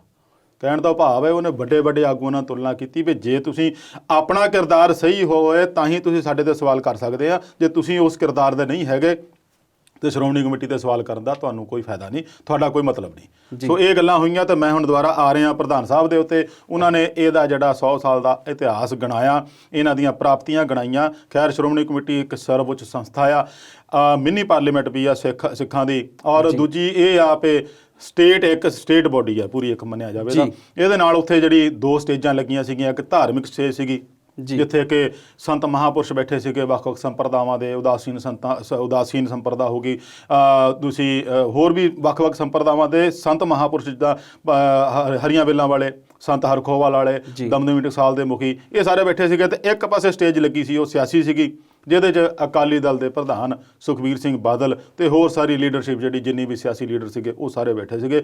ਉਹਦੇ ਵਿੱਚ ਸਰਦਾਰ ਸੁਖਬੀਰ ਸਿੰਘ ਬਾਦਲ ਉਹਨਾਂ ਨੇ ਵੀ ਸੰਬੋਧਨ ਕੀਤਾ ਔਰ ਉਹਨਾਂ ਨੇ ਵੀ ਗੱਲ ਉੱਥੇ ਹੀ ਸੂਈ ਰੱਖੀ ਬਈ ਜਿਹੜੀ ਸ਼੍ਰੋਮਣੀ ਕਮੇਟੀ ਨੂੰ ਤੋੜਨ ਦੀ ਸਾਜ਼ਿਸ਼ਾਂ ਹੋ ਰਹੀਆਂ ਉਹਨਾਂ ਨੂੰ ਅਸੀਂ ਸਫਲ ਨਹੀਂ ਹੋਣ ਦੇਵਾਂਗੇ ਜੀ। ਤੇ ਇਸ ਦੇ ਨਾਲ ਹੀ ਇਹ ਸਿਆਸੀ ਔਰ ਧਾਰਮਿਕ ਵੱਖਰਾ ਵੱਖਰਾ ਰੱਖਿਆ ਸੀ, ਪਰ ਉਹ ਕੁੱਲ ਮਿਲਾ ਕੇ ਸਹੀ ਰਿਹਾ। ਤੇ ਇਹਦੇ ਨਾਲ ਮੈਂ ਹੋਰ ਦੱਸਿਆ ਵੀ 11 ਮਤੇ ਪਾਸ ਕੀਤੇ ਆ ਜੀ, ਉਹ ਬੜੇ ਅਹਿਮ ਮਤੇ ਆ, ਦੱਸਣ ਵਾਲੇ ਆ ਜੀ। ਉਹ ਇਹਨਾਂ ਨੇ ਪਹਿਲੀ ਵਾਰ ਇਹ ਲਿਆ ਇਹਦੇ ਵਿੱਚ ਵੀ ਸਿੱਖ ਇੱਕ ਵੱਖਰੀ ਕੌਮ ਹੈ ਜੀ, ਜਿਹੜਾ ਕਿ ਧਾਰਾ 25 ਦੇ ਵਿੱਚ ਦਰਜ ਹੈ, ਪਰ ਉਹਨਾਂ ਨੂੰ ਜਿਵੇਂ ਦੋਸ਼ ਲਾਇਆ ਜਾ ਰਿਹਾ ਵੀ ਸੰਵਿਧਾਨ ਦੇ ਵਿੱਚ ਉਹਨੂੰ ਰਲਗੜ ਕਰ ਦਿੱਤਾ ਗਿਆ ਆ। ਪਰ ਉਹ ਉਹਨਾਂ ਨੇ ਇੱਕ ਮਤਾ ਪਾਸ ਕੀਤਾ ਵੀ ਸਿੱਖ ਇੱਕ ਵੱਖਰੀ ਕੌਮ ਹੈ, ਇਹਨੂੰ ਵੱਖਰੀ ਕੌਮ ਦਾ ਦਰਜਾ ਦਿੱਤਾ ਜਾਵੇ। ਦੂਸਰਾ ਮਤਾ ਸੀ ਇੱਕ ਹੋਰ ਜਿਹਦੇ ਵਿੱਚ ਕਿਹਾ ਵੀ 84 ਦੇ ਵਿੱਚ 1984 ਜਦੋਂ ਫੌਜੀ ਹਮਲਾ ਹੋਇਆ ਸ੍ਰੀ ਅਕਾਲ ਤਖਤ ਸਾਹਿਬ ਤੇ, ਉਦੋਂ ਜਿਹੜੇ ਫੌਜੀ ਛਾਉਣੀਆਂ ਦੇ ਵਿੱਚ ਬੈਠੇ ਸੀ ਸਿੱਖ ਫੌਜੀ ਜਿਹੜੇ ਬਗਾਵਤ ਕਰ ਗਏ ਸੀਗੇ, ਉਹ ਇਹਦੇ ਖਿਲਾਫ ਸਰਕਾਰ ਦੇ ਜਾ ਕੇ ਆਪ ਮੁਹਾਰੇ ਹੋ ਗਏ ਸੀ। ਉਹਨਾਂ ਨਾਲ ਜੋ ਵਤੀਰਾ ਹੋਇਆ ਉਹਦੀ ਨਿੰਦਾ ਕੀਤੀ ਤਾਂ ਉਹਨਾਂ ਨੂੰ ਆਮ ਫੌਜੀਆਂ ਵਾਲੀਆਂ ਸਾਰੀਆਂ ਸਹੂਲਤਾਂ ਬਹਾਲ ਕਰਨ ਦੀ ਮੰਗ ਕੀਤੀ ਗਈ ਹੈ ਜੀ।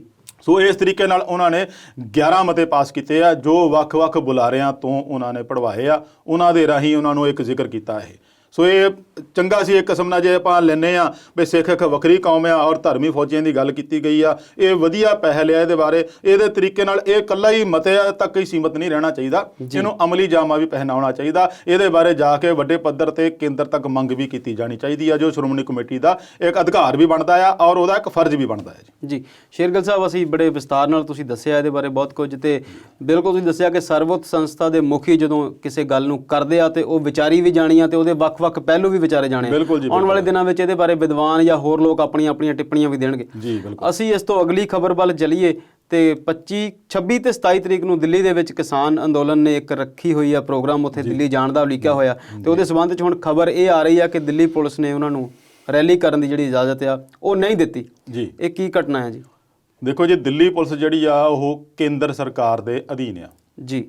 ਤੇ ਜਦੋਂ ਇਹੋ ਜਿਹੀ ਗੱਲ ਆ ਜਾਂਦੀ ਤਾਂ ਫਿਰ ਉੱਥੇ ਦਿੱਲੀ ਪੁਲਿਸ ਨਹੀਂ, ਉੱਥੇ ਫਿਰ ਆਪਾਂ ਕਹਿ ਦਾਂਗੇ ਵੀ ਕੇਂਦਰ ਸਿੱਧੇ ਹੋ ਕੇ ਆ ਗਿਆ ਮੂਹਰੇ ਜੀ। ਤੇ ਇਹਦੇ ਨਾਲ ਟਕਰਾਅ ਹੀ ਵੱਧਦਾ ਆ, ਘਟਦਾ ਨਹੀਂ ਜੀ। ਜੇ ਹੁਣ ਕਿਸਾਨਾਂ ਨੇ 26 27 ਨਵੰਬਰ ਨੂੰ ਦਿੱਲੀ ਕੂਚ ਕਰੋ ਦਾ ਨਾਅਰਾ ਦਿੱਤਾ ਹੋਇਆ, ਕਿਉਂਕਿ ਉਹਨਾਂ ਦੀਆਂ ਪਿਛਲੀਆਂ ਜਿਹੜੀਆਂ 2 ਗੱਲਾਂ ਬਾਤਾਂ ਜਿਹੜੀਆਂ ਕੇਂਦਰ ਨਾਲ ਅਸਫਲ ਰਹੀਆਂ ਔਰ ਉਦੋਂ ਹੀ ਉਹਨਾਂ ਨੇ ਇਹ ਪ੍ਰੋਗਰਾਮ ਮਿੱਥ ਦਿੱਤਾ ਸੀਗਾ ਵੀ ਅਸੀਂ 26 27 ਨਵੰਬਰ ਨੂੰ ਦਿੱਲੀ ਜਾਵਾਂਗੇ ਤਾਂ ਹੋਰ ਦਬਾਅ ਪਾਵਾਂਗੇ ਜੀ।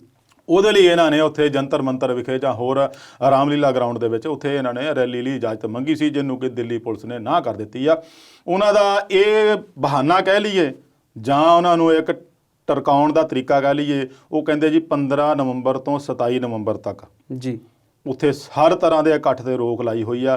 ਕਿਉਂਕਿ ਕਰੋਨਾ ਵਾਇਰਸ ਵੱਧ ਰਿਹਾ, ਪ੍ਰਦੂਸ਼ਣ ਵੱਧ ਰਿਹਾ, ਇਸ ਕਰਕੇ ਅਸੀਂ ਇਜਾਜ਼ਤ ਨਹੀਂ ਦੇ ਸਕਦੇ ਜੀ। ਖੈਰ ਉਹਨਾਂ ਦੀ ਜਿਹੜੀ ਇਹ ਤਰਕ ਆ ਉਹ ਵੀ ਆਪਾਂ ਠੀਕ ਕਹਿ ਸਕਦੇ ਆ, ਪਰ ਕੀ ਜਦੋਂ ਇਕੱਠ ਦਿੱਲੀ ਦੇ ਵਿੱਚ ਬਿਹਾਰ ਚੋਣਾਂ ਦੀ ਜਿੱਤ ਨੂੰ ਲੈ ਕੇ ਜੋ ਜਸ਼ਨ ਮਨਾਇਆ ਗਿਆ ਸੀ ਭਾਜਪਾ ਦੇ ਹੈੱਡਕੁਆਟਰ ਦੇ ਉੱਤੇ, ਉਦੋਂ ਇਕੱਠ ਦੇਖਿਆ ਜਾਵੇ ਤੇ ਉਹ ਆਪਣੇ ਆਪ ਬੋਲਦਾ ਸੀ ਭਾਈ ਇੱਥੇ ਕੋਈ ਕਰੋਨਾ ਨਾਂ ਦੀ ਚੀਜ਼ ਹੈ ਨਹੀਂ। ਉਹ ਫਿਰ ਕਰੋਨਾ ਨੂੰ ਕਹਿਤਾ ਸੀ ਨਾ ਕਿ ਤੂੰ 2 ਦਿਨ ਲਈ ਛੁੱਟੀ ਕਰ ਲੈ, ਉਸ ਟਾਈਮ ਲਈ ਉਹਨਾਂ ਨੂੰ ਕਹਿਤਾ ਸੀ ਵੀ ਤੂੰ ਨਾ ਆਈ ਸਾਡੇ ਕੋਲ। ਸੋ ਇਹ ਦੂਜੇ ਪਾਸੇ ਦਾ ਆਪਾਂ ਤੁਲਨਾ ਕਰਕੇ ਦੇਖਦੇ ਆ ਤਾਂ ਫਿਰ ਕੀ ਹੁਣੇ ਹੀ ਇਹਨਾਂ ਨੂੰ ਚੇਤਾ ਆਇਆ ਵੀ ਕਰੋਨਾ ਕਰਕੇ ਅਸੀਂ ਇਜਾਜ਼ਤ ਨਹੀਂ ਦੇਣੀ। ਸੋ ਇਹ ਲੱਗਦਾ ਵੀ ਜਿਹੜਾ ਕਿਸਾਨਾਂ ਨਾਲ ਟਕਰਾਅ ਆ ਆਉਣ ਵਾਲੇ ਦਿਨਾਂ ਦੇ ਵਿੱਚ ਘਟਣ ਦੇ ਆਸਾਰ ਘੱਟ ਲੱਗਦੇ ਆ, ਵਧਣ ਦੇ ਜ਼ਿਆਦਾ ਲੱਗਦੇ ਆ। ਪਰ ਫਿਰ ਵੀ ਮੈਨੂੰ ਕਿਤੇ ਸੂਤਰਾਂ ਤੋਂ ਜਾਣਕਾਰੀ ਮਿਲੀ ਆ ਵੀ ਕੇਂਦਰ ਹੁਣ ਥੋੜ੍ਹਾ ਜਿਹਾ ਗੰਭੀਰ ਜ਼ਰੂਰ ਹੋਇਆ ਆ ਜੀ ਇਸ ਮਸਲੇ ਨੂੰ, ਕਿਸਾਨਾਂ ਦੇ ਮਸਲੇ ਨੂੰ ਹੱਲ ਕਰਨ ਲਈ, ਕਿਉਂਕਿ ਪੰਜਾਬ ਦੇ ਜਿਹੜੇ ਭਾਜਪਾ ਆਗੂਆਂ ਨੇ ਲਗਾਤਾਰ ਦਬਾਅ ਬਣਾਈ ਰੱਖਿਆ ਸੈਂਟਰ ਦੇ ਉੱਤੇ।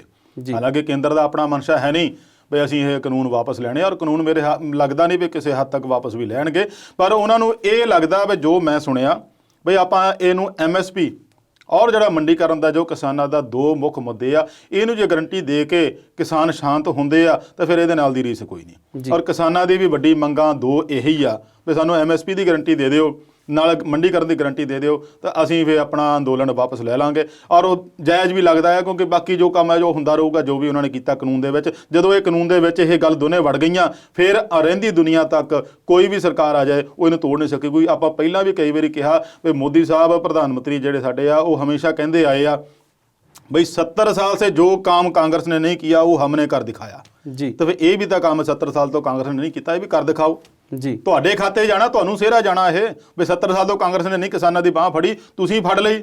ਚੰਗੀ ਗੱਲ ਆ, ਇਹਨੂੰ ਕਾਨੂੰਨ ਬਣਾ ਦਿਓ, MSP ਲਾਗੂ ਹੋ ਜਾਊ, ਕਿਸਾਨ ਸ਼ਾਂਤ ਹੋ ਜਾਣਗੇ, ਉਹਨਾਂ ਨੂੰ ਆਪਣਾ ਹੱਕ ਮਿਲ ਜਾਊਗਾ, ਉਹ ਗਾਹਾਂ ਇੱਕ ਨਿਸ਼ਚਿੰਤ ਹੋ ਜਾਣਗੇ ਵੀ ਸਾਡੀ ਫਸਲ ਚਾਹੇ ਸਾਡੀਆਂ ਆਉਂਦੀਆਂ ਪੀੜ੍ਹੀਆਂ ਜਦੋਂ ਮਰਜ਼ੀ ਫਸਲਾਂ ਹੋਣਗੀਆਂ, ਇਹਨਾਂ ਨੂੰ MSP ਤੋਂ ਘੱਟ ਰੇਟ ਨਹੀਂ ਮਿਲੂਗਾ। ਇਹਨੂੰ ਕਾਨੂੰਨ 'ਚ ਲਾਜ਼ਮੀ ਬਣ ਜਾਏ ਤੇ ਕਿਸਾਨਾਂ ਦੇ ਹੱਕ ਦੀ ਗੱਲ ਹੋ ਜਾਊਗੀ। ਸੋ ਇਹ ਮੈਨੂੰ ਲੱਗਦਾ ਵੀ ਇਹ ਥੋੜ੍ਹਾ ਜਿਹਾ ਉਹ ਗੰਭੀਰ ਹੋ ਗਈ ਆ ਇਹਦੇ ਉੱਤੇ ਚਰਚਾ ਕਰਨ ਲਈ। ਔਰ ਕਿਤੇ 21 ਨਵੰਬਰ ਦੀ ਗੱਲ ਚੱਲ ਰਹੀ ਆ, ਸ਼ਾਇਦ ਉਦੋਂ ਮੀਟਿੰਗ ਰੱਖਣ ਦਾ ਇਹਨਾਂ ਨੇ ਵਿਚਾਰ ਕੀਤਾ ਹੋਇਆ। ਹਜੇ ਸੱਦਾ ਪੱਤਰ ਨਹੀਂ, ਉੱਦਾਂ ਕਿਸੇ ਨਾਲ ਸੰਪਰਕ ਵੀ ਨਹੀਂ ਕੀਤਾ ਕਿਸਾਨਾਂ ਨਾਲ ਕੇਂਦਰ ਨੇ, ਪਰ ਲੱਗਦਾ ਆ ਵੀ 21 ਤਰੀਕ ਦਿਨ ਸ਼ਨੀਵਾਰ ਨੂੰ ਇਹਨਾਂ ਨੇ ਇੱਕ ਹੋਰ ਮੀਟਿੰਗ ਰੱਖਣ ਦਾ ਵਿਚਾਰ ਰੱਖਿਆ ਹੋਇਆ, ਪਰ ਉਹ ਵੀ ਨੇੜੇ ਆ ਗਈ ਆ। ਜੇ ਸੱਦਾ ਪੱਤਰ ਇਹਨਾਂ ਹੁੰਦਾ ਤਾਂ ਇੱਕ ਦਿਨ ਪਹਿਲਾਂ ਦੇ ਦੇਣਾ ਸੀਗਾ, ਲੱਗਦਾ ਉਹ ਤੋਂ ਅੱਗੇ ਪਿੱਛੇ ਹੋ ਜਾਵੇ। ਪਰ ਜਿਹੜੀ ਮੇਰੀ ਜਾਣਕਾਰੀ ਮੁਤਾਬਕ 21 ਵਾਲਾ ਦਿਨ ਉਹਨਾਂ ਨੇ ਵਿਚਾਰ ਕਰ ਰਹੇ ਆ ਮੀਟਿੰਗ ਰੱਖਣ ਦੀ। ਜੀ ਬਿਲਕੁਲ, ਤੁਸੀਂ ਸਹੀ ਕਿਹਾ ਕਿ ਜੇ ਸਰਕਾਰ ਸੁਹਿਰਦ ਹੋ ਕੇ ਸੋਚੇ ਤੇ ਕੁਝ ਚੀਜ਼ਾਂ ਜਿਹੜੀਆਂ ਕਿਸਾਨਾਂ ਦੀਆਂ ਮੰਨ ਲਈਆਂ ਜਾਣ ਤੇ ਕੁਝ ਚੀਜ਼ਾਂ ਆਪਣੀਆਂ ਮਨਾ ਲਈਆਂ ਜਾਣ ਤੇ ਕਿਸੇ ਨਾ ਕਿਸੇ ਮੁੱਦੇ ਤੱਕ ਸਹਿਮਤੀ ਹੋ ਸਕਦੀ ਹੈ। ਬਿਲਕੁਲ ਜੀ, ਅਸੀਂ ਪਿਛਲੇ ਪ੍ਰੋਗਰਾਮ 'ਚ ਵੀ ਗੱਲ ਕੀਤੀ ਕਿ ਹੁਣ ਇਸ ਜਿਹੜਾ ਕਿਸਾਨ ਅੰਦੋਲਨ ਹੈ ਜਾਂ ਪੰਜਾਬ ਅੰਦੋਲਨ, ਇਹਦੀਆਂ ਇੱਕ ਦੋ ਹੋਰ ਗੱਲਾਂ ਵੀ ਸਾਹਮਣੇ ਆ ਰਹੀਆਂ। ਇੱਕ ਤਾਂ ਰੇਲ ਜਿਹੜੀ ਸੇਵਾ ਬੰਦ ਆ, ਉਹਦੇ ਕਰਕੇ ਪੰਜਾਬ ਦੇ ਵਿੱਚ ਬਹੁਤ ਸਾਰੀਆਂ ਕਮੀਆਂ ਦੇਖਣ ਨੂੰ ਮਿਲ ਰਹੀਆਂ ਤੇ ਬਿਜਲੀ ਦੇ ਵਿੱਚ ਵੀ ਸੇਵਾ ਦੇ ਵਿੱਚ ਵੀ ਕਾਫੀ ਫਰਕ ਆ ਰਿਹਾ। ਬਿਲਕੁਲ ਜੀ, ਇਹ ਸ਼ਰਮਾ ਜੀ ਆਰਥਿਕ ਨਾਕਾਬੰਦੀ ਚੱਲ ਰਹੀ ਆ, ਇਹ ਬਹੁਤ ਮਾਰੂ ਸਾਬਤ ਹੋ ਰਹੀ ਆ ਪੰਜਾਬ ਵਾਸਤੇ ਜੀ, ਜਿਹਨੂੰ ਲੈ ਕੇ ਪੰਜਾਬ ਦੇ ਹਿੱਤਾਂ ਨੂੰ ਮੋਹਰੇ ਰੱਖ ਰਹੇ ਆ ਕਿਸਾਨ ਜੀ। ਇਹ ਆਪਾਂ ਪਹਿਲਾਂ ਵੀ ਬਹੁਤ ਵਾਰੀ ਗੱਲ ਕੀਤੀ ਆ, ਵੱਡੀ ਗੱਲ ਆ ਇਹ ਵੀ ਕਿਸਾਨ ਆਪਣੇ ਹਿੱਤ ਤਾਂ ਉਹਨਾਂ ਦੇ ਹੈਗੇ ਆ, ਪਰ ਉਹ ਪੰਜਾਬ ਦੇ ਹਿੱਤਾਂ ਨੂੰ ਮੋਹਰੇ ਰੱਖ ਰਹੇ ਆ। ਇਹ ਵੀ ਇੱਕ ਜਾਣਕਾਰੀ ਮਿਲੀ ਆ ਬਈ ਹੋ ਸਕਦਾ ਉਹ ਰੇਲ ਅੰਦੋਲਨ ਖਤਮ ਹੀ ਕਰ ਦੇਣ ਜੀ, ਔਰ ਮਾਲ ਗੱਡੀਆਂ ਦੇ ਨਾਲ ਮੁਸਾਫਰ ਗੱਡੀਆਂ ਚਲਾਉਣ ਨੂੰ ਵੀ ਰਾਜੀ ਹੋ ਜਾਣ ਜੀ। ਕਿਤੇ ਨਾ ਕਿਤੇ ਕਿਸਾਨਾਂ ਦੇ ਵਿੱਚ ਜਿਹੜੇ ਇੱਕ ਧੜਾ ਆ ਕਹਿ ਲਓ ਜਾਂ ਕੁਝ ਆਗੂ ਜਿਹੜੇ ਆ ਉਹ ਇਸ ਗੱਲ ਲਈ ਸਹਿਮਤ ਆ ਵੀ ਹਾਂ ਵੀ ਇਹ ਆਰਥਿਕ ਨਾਕਾਬੰਦੀ ਪੰਜਾਬ ਦੀ ਖਤਮ ਕੀਤੀ ਜਾਵੇ। ਪੰਜਾਬ ਦਾ ਨੁਕਸਾਨ ਕਿਉਂ ਹੋਣ ਦਈਏ ਅਸੀਂ ਸਾਡੇ ਤਰ੍ਹਾਂ ਹੀ, ਕਿਉਂਕਿ ਉਹ ਇਲਜ਼ਾਮ ਤਾਂ ਕਿਸਾਨਾਂ ਤੇ ਲਾਉਂਦੇ ਨਾ ਸੈਂਟਰ ਵਾਲੇ ਵੀ ਦੇਖੋ ਜੀ ਕਿਸਾਨ ਪੰਜਾਬ ਦੀ ਆਰਥਿਕ ਨਾਕਾਬੰਦੀ ਕਰਾਉਣ ਲਈ ਸਾਨੂੰ ਮਜਬੂਰ ਕਰ ਰਹੇ ਆ, ਮਾਲ ਗੱਡੀਆਂ ਰੋਕ ਕੇ, ਹੋਰ ਜਿਹੜੀਆਂ ਮੁਸਾਫਰ ਗੱਡੀਆਂ ਰੋਕ ਕੇ। ਸੋ ਇਹ ਸਾਡੇ ਤੇ ਇਲਜ਼ਾਮ ਜਿਹੜਾ ਆ ਰਿਹਾ ਆ, ਇਹਨੂੰ ਨਹੀਂ ਆਉਣਾ ਚਾਹੀਦਾ। ਕੁਛ ਆਗੂ ਇਹਦੇ ਖਿਲਾਫ ਆ ਵੀ ਨਹੀਂ ਸਿਰਫ ਮਾਲ ਗੱਡੀਆਂ ਚਲਾਉਣ ਦੇਵਾਂਗੇ, ਜੇ ਇਹਨਾਂ ਨੂੰ ਮੁਸਾਫਰ ਗੱਡੀਆਂ ਚਲਾਉਣ ਦੇਤੀਆਂ ਤਾਂ ਸਾਡਾ ਦਬਾਅ ਜਿਹੜਾ ਆ ਕੇਂਦਰ ਤੇ ਘਟ ਜਾਊਗਾ। ਸੋ ਅਜੇ ਉਹਨਾਂ ਦੇ ਵਿੱਚ ਕਸ਼ਮਕਸ਼ ਚੱਲ ਰਹੀ ਆ, ਇਹਨੂੰ ਲੈ ਕੇ ਉਹਨਾਂ ਨੇ ਚੰਡੀਗੜ੍ਹ ਵੀ ਮੀਟਿੰਗ ਕਰਨੀ ਆ, ਜਿਹਦੇ ਵਿੱਚ ਅਗਲੀ ਰਣਨੀਤੀ ਵੀ ਤਿਆਰ ਕੀਤੀ ਜਾ ਸਕਦੀ ਆ। ਹੋ ਸਕਦਾ ਉਹਦੇ ਵਿੱਚ ਇਹ ਪੰਜਾਬ ਸਰਕਾਰ ਦੀ ਅਪੀਲ ਆ ਵਾਰ-ਵਾਰ। ਉਹਨਾਂ ਨੇ ਵੀ ਬਹੁਤ ਵਾਰੀ ਕੈਪਟਨ ਸਾਹਿਬ ਨੇ ਕਿਹਾ ਵੀ ਇਹ ਗੱਡੀਆਂ ਚਲਾਉਣ ਦੇ ਦਿਓ, ਸਾਡੇ ਕੋਲ ਜਿਹੜਾ ਢੋਆ ਢੁਆਈ ਦਾ ਸਮਾਨ ਜਿਹੜਾ ਬਹੁਤ ਹੱਦ ਤੱਕ ਖਤਮ ਹੋ ਚੁੱਕਾ ਆ, ਹੋਣ ਵਾਲਾ ਆ, ਜਿਹਦੇ ਵਿੱਚ ਆਪਾਂ ਮੁੱਖ ਤੌਰ ਤੇ ਕੋਲਾ ਲੈ ਲੈਂਦੇ ਆ, ਜਿਹੜਾ ਕਿ ਪਤਾ ਨਹੀਂ ਹੁਣ ਕਿਸ ਤਰੀਕੇ ਨਾਲ ਜਿਹੜੇ ਸਮਝੌਤੇ ਕੀਤੇ ਸੀਗੇ ਉਹਦੇ ਰਾਹੀਂ ਸਾਡੀ ਬਿਜਲੀ ਚੱਲ ਰਹੀ ਆ। ਕੋਲੇ ਦਾ ਤਕਰੀਬਨ ਸਟਾਕ ਨੇੜੇ ਖਤਮ ਹੀ ਹੋਣ ਵਾਲਾ ਸਮਝੋ, ਤੇ ਜੇ ਉਹ ਨੇੜ ਭਵਿੱਖ ਵਿੱਚ ਨਹੀਂ ਚੱਲੀਆਂ, ਇਹ ਆਵਾਜਾਈ ਨਹੀਂ ਚੱਲੀ, ਤਾਂ ਫਿਰ ਇਹਨੂੰ ਹੋਰ ਵੀ ਬਦਤਰ ਸਥਿਤੀ 'ਚ ਪਹੁੰਚ ਸਕਦਾ ਹੈ ਪੰਜਾਬ। ਅਸੀਂ ਨਿੱਤ ਦੇਖਦੇ ਹਾਂ ਕਿ ਸਾਡੇ ਆਲੇ ਦੁਆਲੇ ਪਿੰਡਾਂ ਦੇ ਵਿੱਚ ਜਿਹੜੇ ਬਿਜਲੀ ਦੇ ਉਹ ਕੱਟ ਲੱਗਣੇ ਸ਼ੁਰੂ ਹੋ ਗਏ ਆ, ਤੇ ਅਸੀਂ ਆਸ ਕਰਦੇ ਹਾਂ ਕਿ ਨੇੜਲੇ ਭਵਿੱਖ ਵਿੱਚ ਰੇਲ ਵਾਲਾ ਮੁੱਦਾ ਵੀ ਸੁਲਝ ਜਾਵੇ ਤੇ ਕਿਸਾਨੀ ਮੁੱਦਾ ਵੀ ਸੁਲਝ ਜਾਵੇ। ਬਿਲਕੁਲ, ਇਹ ਤਾਂ ਹੀ ਸੁਲਝੂਗਾ ਜੇ ਇਹ ਦੋਨੇ ਧਿਰਾਂ ਖਾਸ ਕਰ ਕੇਂਦਰ ਸਰਕਾਰ ਸੁਹਿਰਦਤਾ ਦਿਖਾਏਗੀ। ਦਰਸ਼ਕੋ, ਸਮਾਂ ਹੋ ਰਿਹਾ ਇੱਕ ਬ੍ਰੇਕ ਦਾ, ਤੇ ਇਸੇ ਪ੍ਰੋਗਰਾਮ ਵਿੱਚ ਵਾਪਸੀ ਕਰਦੇ ਹਾਂ, ਕੁਝ ਹੋਰ ਮੁੱਦਿਆਂ ਤੇ ਗੱਲਬਾਤ ਜਾਰੀ ਰਹੇਗੀ।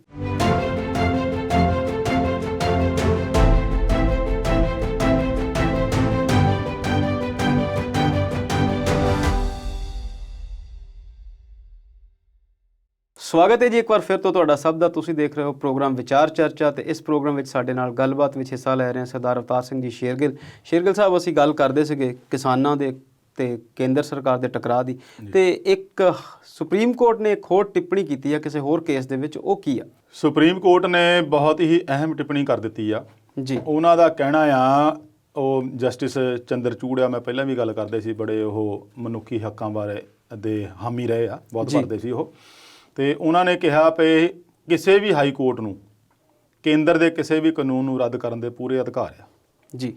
ਹੁਣ ਇਹ ਮਾਮਲਾ ਸੀਗਾ ਮਹਾਰਾਸ਼ਟਰ ਦਾ ਜੀ, ਜਿੱਥੋਂ ਦੇ ਇੱਕ ਪਟੀਸ਼ਨਰ ਨੇ, ਉੱਥੋਂ ਦੀ ਇੱਕ ਮਹਾਮਾਰੀ ਐਕਟ ਆ, ਐਪੀਡੈਮਿਕ ਐਕਟ ਸੀਗਾ, ਤਾਂ ਉਹ ਮਹਾਰਾਸ਼ਟਰ ਦਾ, ਪਰ ਉਹਦਾ ਸਬਜੈਕਟ ਜਿਹੜਾ ਉਹ ਕੇਂਦਰ ਨਾਲ ਰਿਲੇਟਡ ਆ ਜੀ। ਤਾਂ ਉਹ ਕੇਂਦਰ ਦਾ ਕਾਨੂੰਨ ਮੰਨਿਆ ਜਾਊਗਾ, ਬਣਾਇਆ ਕੀਤਾ ਭਾਵੇਂ ਉਹਨੇ ਮਹਾਰਾਸ਼ਟਰ ਸਰਕਾਰ ਨੇ ਆ। ਲਾਕਡਾਊਨ ਵਗੈਰਾ ਪਾਬੰਦੀਆਂ ਲਾਉਣ ਦੇ ਮਾਮਲੇ 'ਚ ਇੱਕ ਬੰਦਾ ਸਿੱਧਾ ਹੀ ਸੁਪਰੀਮ ਕੋਰਟ ਆ ਗਿਆ ਜੀ, ਤੇ ਉਹਨੂੰ ਫਿਰ ਪਟੀਸ਼ਨਰ ਨੂੰ ਕਿਹਾ ਵੀ ਤੁਸੀਂ ਸਿੱਧਾ ਹੀ ਸੁਪਰੀਮ ਕੋਰਟ ਆ ਗਏ ਆ, ਵੀ ਤੁਹਾਨੂੰ ਬੰਬੇ ਹਾਈ ਕੋਰਟ ਨਹੀਂ ਦਿਸੀ ਜੀ, ਉੱਥੇ ਪਟੀਸ਼ਨ ਦਾਇਰ ਕਰਨੀ ਚਾਹੀਦੀ ਸੀ। ਤੇ ਉਸ ਤੇ ਪਟੀਸ਼ਨਰ ਨੇ ਕਿਹਾ ਬਈ ਇਹ ਮਾਮਲਾ ਹੈਗਾ ਕੇਂਦਰੀ ਕਾਨੂੰਨ ਦਾ ਜੀ, ਜਿਹਦੇ ਵਿੱਚ ਮੈਨੂੰ ਲੱਗਾ ਵੀ ਇਹਦੇ ਵਿੱਚ ਦਖਲ ਸਿਰਫ ਸੁਪਰੀਮ ਕੋਰਟ ਹੀ ਦੇ ਸਕਦੀ ਆ ਜੀ। ਪਰ ਉਹ ਬੈਂਚ ਦਾ ਜਿਹੜਾ 2 ਹੋਰ ਜੱਜ ਹੈ ਤੇ ਨਾਲ ਜਸਟਿਸ ਚੰਦਰਚੂੜ ਹੋਣੀ ਆ, ਉਹਨਾਂ ਨੇ ਸਾਫ਼ ਕਿਹਾ ਬਈ ਹਾਈ ਕੋਰਟ ਨੂੰ ਸਾਰੇ ਅਧਿਕਾਰ ਆ, ਤੁਸੀਂ ਆਰਟੀਕਲ 226 ਕਿਹਾ ਉਹਨਾਂ ਨੇ ਤੇ ਉਹ ਤੁਸੀਂ ਪੜ੍ਹ ਸਕਦੇ ਆ। ਨਾਲ ਉਹਨਾਂ ਨੇ ਇੱਕ ਬੜੀ ਵਧੀਆ ਟਿੱਪਣੀ ਹੋਰ ਕੀਤੀ ਬਈ ਜਦੋਂ ਕਿਤੇ ਤੁਸੀਂ ਦਿੱਲੀ ਹਾਈ ਕੋਰਟ ਜਾਓ ਤਾਂ ਉਹਦੀ ਪਹਿਲੀ ਮੰਜ਼ਲ ਜਾਂ ਦੂਜੀ ਮੰਜ਼ਲ ਦੇ ਉੱਤੇ ਇੱਕ ਲਾਇਬ੍ਰੇਰੀ ਆ, ਜਿੱਥੇ ਬਾਸੂ ਦੀ ਇੱਕ ਸ਼ਾਰਟਰ ਕੰਸਟੀਟਿਊਸ਼ਨ ਕਰਕੇ ਇੱਕ ਕਿਤਾਬ ਆ ਜੀ, ਉਹ ਪੜ੍ਹੋ ਤਾਂ ਤੁਹਾਨੂੰ ਉਹਦੇ ਵਿੱਚ ਪਤਾ ਲੱਗ ਜਾਊਗਾ ਕਿ ਹਾਈ ਕੋਰਟ ਦੇ ਕੀ ਅਧਿਕਾਰ ਆ ਜੀ। ਉਹਦੇ ਵਿੱਚ ਸਾਫ਼ ਸਪਸ਼ਟ ਲਿਖਿਆ ਕਿ ਕੇਂਦਰ ਦੇ ਕਿਸੇ ਵੀ ਕਾਨੂੰਨ ਨੂੰ ਰੱਦ ਕਰਨ ਦਾ ਹਾਈ ਕੋਰਟ ਵੀ ਅਧਿਕਾਰ ਰੱਖਦੀ ਆ। ਬਈ ਤੁਸੀਂ ਇਹ ਜਿਹੜਾ ਮਾਮਲਾ ਆ ਇਹਨੂੰ ਹਾਈ ਕੋਰਟ ਲੈ ਕੇ ਜਾਓ। ਫਿਰ ਉਹਨੇ ਕਿਹਾ ਵੀ ਤੂੰ ਇਹ ਪਟੀਸ਼ਨਰ ਨੂੰ ਕਿਹਾ ਵਾਪਸ ਲੈ ਲਾ, ਬਈ ਇਹਦੇ ਤੇ ਅਸੀਂ ਸੁਣਵਾਈ ਨਹੀਂ ਕਰ ਸਕਦੇ ਆ। ਖੈਰ ਉਹ ਜਦੋਂ ਸੰਤੁਸ਼ਟ ਹੋ ਗਿਆ ਤੇ ਉਹਨੇ ਫਿਰ ਉਹ ਪਟੀਸ਼ਨ ਵਾਪਸ ਲੈ ਲਈ ਆ। ਹੁਣ ਆਉਨੇ ਆ ਇਸ ਟਿੱਪਣੀ ਦੇ ਸੰਦਰਭ 'ਚ ਹੋਰ ਮਾਮਲਿਆਂ ਦੇ ਰੋਸ਼ਨੀ 'ਚ ਕੀ ਬਣ ਸਕਦਾ ਜੀ। ਦੇਖੋ ਹੁਣ ਕੇਂਦਰ ਦੇ ਕਾਨੂੰਨ ਨੂੰ ਲੈ ਕੇ ਟਕਰਾਅ ਪੰਜਾਬ ਨਾਲ ਵੀ ਚੱਲ ਰਿਹਾ। ਪੰਜਾਬ ਵਿਧਾਨ ਸਭਾ ਉਸ ਕੇਂਦਰ ਦੇ ਕਾਨੂੰਨਾਂ ਨੂੰ ਰੱਦ ਕਰ ਚੁੱਕੀ ਆ। 2-3 ਜਿਹੜੇ ਉਹ ਸੂਬੇ ਆ ਉਹ ਵੀ ਰੱਦ ਕਰ ਚੁੱਕੇ ਆ। ਤੇ ਜੇ ਇਹੋ ਜਿਹਾ ਮਾਮਲਾ ਸੁਪਰੀਮ ਕੋਰਟ ਕਹਿ ਰਹੀ ਆ, ਇੱਥੇ ਸਵਾਲ ਇਹ ਖੜਾ ਹੁੰਦਾ ਵੀ ਕੀ ਜਿਹੜੇ ਇਹੋ ਜਿਹੇ ਕਾਨੂੰਨ ਆ ਜੇ ਹਾਈ ਕੋਰਟ ਰੱਦ ਕਰ ਸਕਦੀ ਹੋਵੇ ਤਾਂ ਫਿਰ ਇਹ ਪਟੀਸ਼ਨ ਪਾ ਕੇ ਇਹਦਾ ਮਸਲਾ ਹੱਲ ਹੋ ਸਕਦਾ?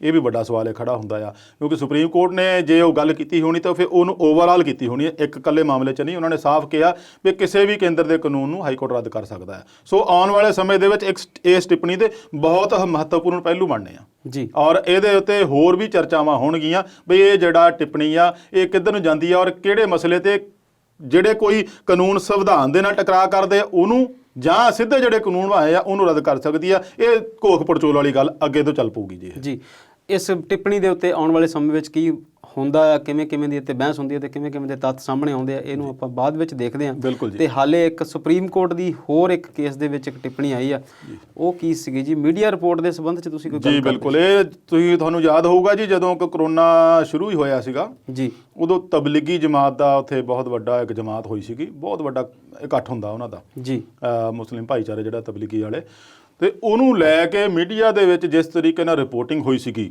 ਉਹਨੂੰ ਇੱਕ ਕਿਸਮ ਨਾਲ ਫਿਰਕੂ ਰੰਗਤ ਦੇਣ ਦੀ ਕੋਸ਼ਿਸ਼ ਵਜੋਂ ਦੇਖਿਆ ਗਿਆ। ਬਿਲਕੁਲ। ਔਰ ਉਹਨੂੰ ਲੈ ਕੇ ਪਟੀਸ਼ਨ ਪਾਈ ਗਈ ਸੀ ਸੁਪਰੀਮ ਕੋਰਟ ਦੇ ਵਿੱਚ ਬਈ ਇਸ ਕਰੋਨਾ ਦੀ ਆੜ ਦੇ ਵਿੱਚ ਇੱਕ ਭਾਈਚਾਰੇ ਨੂੰ ਮੀਡੀਆ ਵੱਲੋਂ ਬਦਨਾਮ ਕਰ ਦਿੱਤਾ ਗਿਆ ਜੀ। ਉਹ ਹੋਇਆ ਵੀ ਇੱਦਾਂ ਆ, ਕਿਉਂਕਿ ਆਪਾਂ ਦੇਖਦੇ ਹਾਂ ਮੀਡੀਆ ਵਾਲੇ, ਜੇ ਹੁਣ ਆਪਾਂ ਨਾਂ ਲਈਏ ਤਾਂ ਚੰਗਾ ਰਹੂਗਾ, ਪਰ ਖੈਰ ਉਹ ਕਾਫੀ ਚਰਚਾ 'ਚ ਰਹਿੰਦੇ ਆ ਬੰਦੇ, ਉਹਨਾਂ ਦਾ ਚੈਨਲ ਵੀ ਰਹਿੰਦਾ ਆ, ਉਹ ਇਸ ਨੂੰ ਬਾਰ-ਬਾਰ ਬਹੁਤ ਬੁਰੀ ਤਰ੍ਹਾਂ ਅਛਾਲਦੇ ਰਹੇ ਜੀ ਬਈ ਹਾਂ ਵੀ ਇਹਨਾਂ ਨੇ ਹੀ ਕਰੋਨਾ ਲਿਆਂਦਾ ਆ। ਤੇ ਉਸ ਤੋਂ ਬਾਅਦ ਜੇ ਮੈਂ ਗਲਤ ਨਾ ਹੋਵਾਂ ਤੇ ਇਹਦੇ ਨਾਲ ਇੱਕ ਗੱਲ ਹੋਰ ਵੀ ਜੋੜ ਸਕਦਾ ਵੀ ਜਦੋਂ ਹਜੂਰ ਸਾਹਿਬ ਸਾਡੀ ਸੰਗਤ ਫਸੀ ਸੀ ਉਦੋਂ ਵੀ ਇਹ ਰੌਲਾ ਪਿਆ ਸੀ ਵੀ ਹਜੂਰ ਸਾਹਿਬ ਤੋਂ ਆਏ ਆ ਜਿਹੜੇ, ਉਹਨਾਂ ਦੇ ਰਾਹੀਂ ਪੰਜਾਬ 'ਚ ਕਰੋਨਾ ਹੌਲੀ-ਹੌਲੀ ਫੈਲ ਗਿਆ। ਪਰ ਉਹ ਕਿੱਥੋਂ ਤੱਕ ਜਾਇਜ਼ ਹੋਇਆ ਉਹ ਆਪਾਂ ਆਉਂਦੇ ਦਿਨਾਂ ਦੇ ਵਿੱਚ ਦੇਖਦੇ ਹਾਂ ਵੀ ਇਹ ਕਿਸੇ ਤਰੀਕੇ ਨਾਲ ਫੈਲਿਆ ਨਹੀਂ। ਕਈ ਵਾਰੀ ਆਪਣੇ ਤੌਰ ਤੇ ਵੀ ਹੋ ਜਾਂਦਾ, ਠੀਕ ਹੈ ਬੰਦਾ ਕਿਸੇ ਦੇ ਸੰਪਰਕ 'ਚ ਆ ਕੇ ਆਇਆ ਹੋਵੇ ਉਹ ਗਾਹਾਂ ਦੇ ਗਾਹਾਂ ਕਿਉਂਕਿ ਲਾ ਗਿਆ, ਇਹਨੂੰ ਕੋਈ ਆਪਾਂ ਰੋਕ ਸਕਦੇ ਨਹੀਂ ਹੈਗੇ। ਕਿਤੇ ਵੀ ਆਪਾਂ ਬੈਠੇ ਕਿਤੇ ਵੀ ਬੈਠੇ ਹੋਵੇ, ਚਾਹੇ ਇਕੱਠ 'ਚ ਆ ਚਾਹੇ ਦੋ ਬੰਦਿਆਂ ਦੇ, ਇਹਦੇ ਲਈ ਤਾਂ ਹੀ ਤਾਂ ਇੱਕ ਪੱਕੀ ਸ਼ਰਤ ਇੱਕ ਪਹਿਲੀ ਰੱਖੀ ਇਹੀ ਆ ਵੀ ਸਮਾਜਿਕ ਦੂਰੀ ਜ਼ਰੂਰੀ ਆ ਜੀ। ਸੋ ਉਸ ਤਰੀਕੇ ਨਾਲ ਇਹਨੂੰ ਇਸ ਤਰੀਕੇ ਨਾਲ ਪ੍ਰਚਾਰਿਆ ਗਿਆ ਸੀ ਤਬਲੀਗੀ ਜਮਾਤ ਨੂੰ ਬਈ ਇਹਨਾਂ ਕਰਕੇ ਹੀ ਦਿੱਲੀ 'ਚ ਕਰੋਨਾ ਵਧਿਆ। ਪਰ ਹੁਣ ਜੇ ਆਪਾਂ ਦੁਬਾਰਾ ਉੱਥੇ ਕਰੋਨੇ ਦੀਆਂ ਇੰਨੇ ਕੇਸ ਹੋ ਰਹੇ ਆ, ਹੁਣ ਤਾਂ ਤਬਲੀਗੀ ਜਮਾਤ ਹੈ ਨਹੀਂ ਉੱਥੇ ਜੀ। ਸੋ ਉਸ ਮਾਮਲੇ ਨੂੰ ਲੈ ਕੇ ਸੁਪਰੀਮ ਕੋਰਟ 'ਚ ਇਹ ਪਟੀਸ਼ਨ ਦਾਇਰ ਹੋਈ ਸੀ। ਉਹ ਸੁਪਰੀਮ ਕੋਰਟ ਨੇ ਕੇਂਦਰ ਤੋਂ ਜਵਾਬ ਮੰਗਿਆ ਸੀਗਾ, ਨਾਲ ਉਹਨੇ ਇਹ ਵੀ ਕਿਹਾ ਸੀ ਵੀ ਤੁਹਾਡੇ ਕੋਲ ਕੋਈ ਰੈਗੂਲੇਟਰੀ ਦੀ ਅਥਾਰਟੀ ਹੈ ਨਹੀਂ ਜੀ ਇਹੋ ਜਿਹੀਆਂ ਮੀਡੀਆ ਖਬਰਾਂ ਨੂੰ ਰੈਗੂਲੇਟ ਕਰਨ ਲਈ, ਉਹਨਾਂ ਨੂੰ ਆਪਣੇ ਕੰਟਰੋਲ 'ਚ ਕਰਨ ਲਈ ਵੀ ਉਹ ਕਿੱਦਾਂ ਦਾ ਕੰਟੈਂਟ ਪੇਸ਼ ਕਰਦੇ ਆ ਜੀ, ਵੀ ਤੁਹਾਨੂੰ ਇਹ ਚਾਹੀਦਾ ਉਹਨਾਂ ਤੇ ਕਾਬੂ ਕਰਨਾ। ਨਾਲ ਉਹਨਾਂ ਨੇ ਬੜੀ ਸਖਤੀ ਨਾਲ ਕਿਹਾ, ਸਰਕਾਰ ਦੀ ਝਾੜ ਜੰਮ ਵੀ ਕੀਤੀ ਆ ਵੀ ਜੇ ਤੁਹਾਡੇ ਤੋਂ ਨਹੀਂ ਹੁੰਦਾ ਤਾਂ ਸਾਨੂੰ ਦੱਸ ਦਿਓ, ਅਸੀਂ ਕਿਸੇ ਬਾਹਰੀ ਏਜੰਸੀ ਦਾ ਜ਼ਿੰਮਾ ਲਾ ਦਿੰਦੇ ਹਾਂ, ਉਹਨੂੰ ਜ਼ਿੰਮੇਵਾਰੀ ਦੇ ਦਿੰਦੇ ਆ ਭਾਈ ਇਹਨਾਂ ਚੈਨਲਾਂ ਦੇ ਉੱਤੇ ਨਿਗਾਹ ਰੱਖੋ ਵੀ ਇਹ ਕੀ ਕੰਟੈਂਟ ਪੇਸ਼ ਕਰਦੇ ਆ, ਦੇਸ਼ ਵਿੱਚ ਹਾਲਾਤ ਖਰਾਬ ਕਰਨ ਵਾਲੇ ਕੰਟੈਂਟ ਤਾਂ ਨਹੀਂ ਪੇਸ਼ ਕਰਦੇ। ਸੋ ਇਹ ਬਹੁਤ ਵੱਡੀ ਮਾਇਨੇ ਰੱਖਦੀ ਆ ਸੁਪਰੀਮ ਕੋਰਟ ਦੀ ਇਹ ਟਿੱਪਣੀ। ਔਰ ਉਹਨਾਂ ਨੇ ਕੇਂਦਰ ਨੂੰ ਸਾਫ਼ ਸਪਸ਼ਟ ਕਿਹਾ ਵੀ ਤੁਸੀਂ ਹਲਫਨਾਮਾ ਤਾਂ ਦਾਇਰ ਕੀਤਾ ਸੀਗਾ, ਆਪਣਾ ਪੇਸ਼ ਕੀਤਾ ਸੀ ਪੱਖ ਸਾਰਾ, ਪਰ ਉਹਦੇ ਤੋਂ ਅਸੀਂ ਸੰਤੁਸ਼ਟ ਨਹੀਂ ਜੀ। ਇਹਨੂੰ ਦੁਬਾਰਾ ਬਣਾ ਕੇ ਸਹੀ ਤਰੀਕੇ ਨਾਲ ਸਾਨੂੰ ਦੱਸੋ ਵੀ ਤੁਸੀਂ ਇਹਨਾਂ ਤੇ ਨਿਗਰਾਨੀ, ਇਹਨਾਂ ਨੂੰ ਕਾਬੂ ਕਰਨ ਲਈ ਕੀ ਉਪਰਾਲੇ ਕਰ ਰਹੇ ਆ, ਤੁਹਾਡੇ ਕੋਲ ਕੀ ਪ੍ਰਣਾਲੀ ਆ।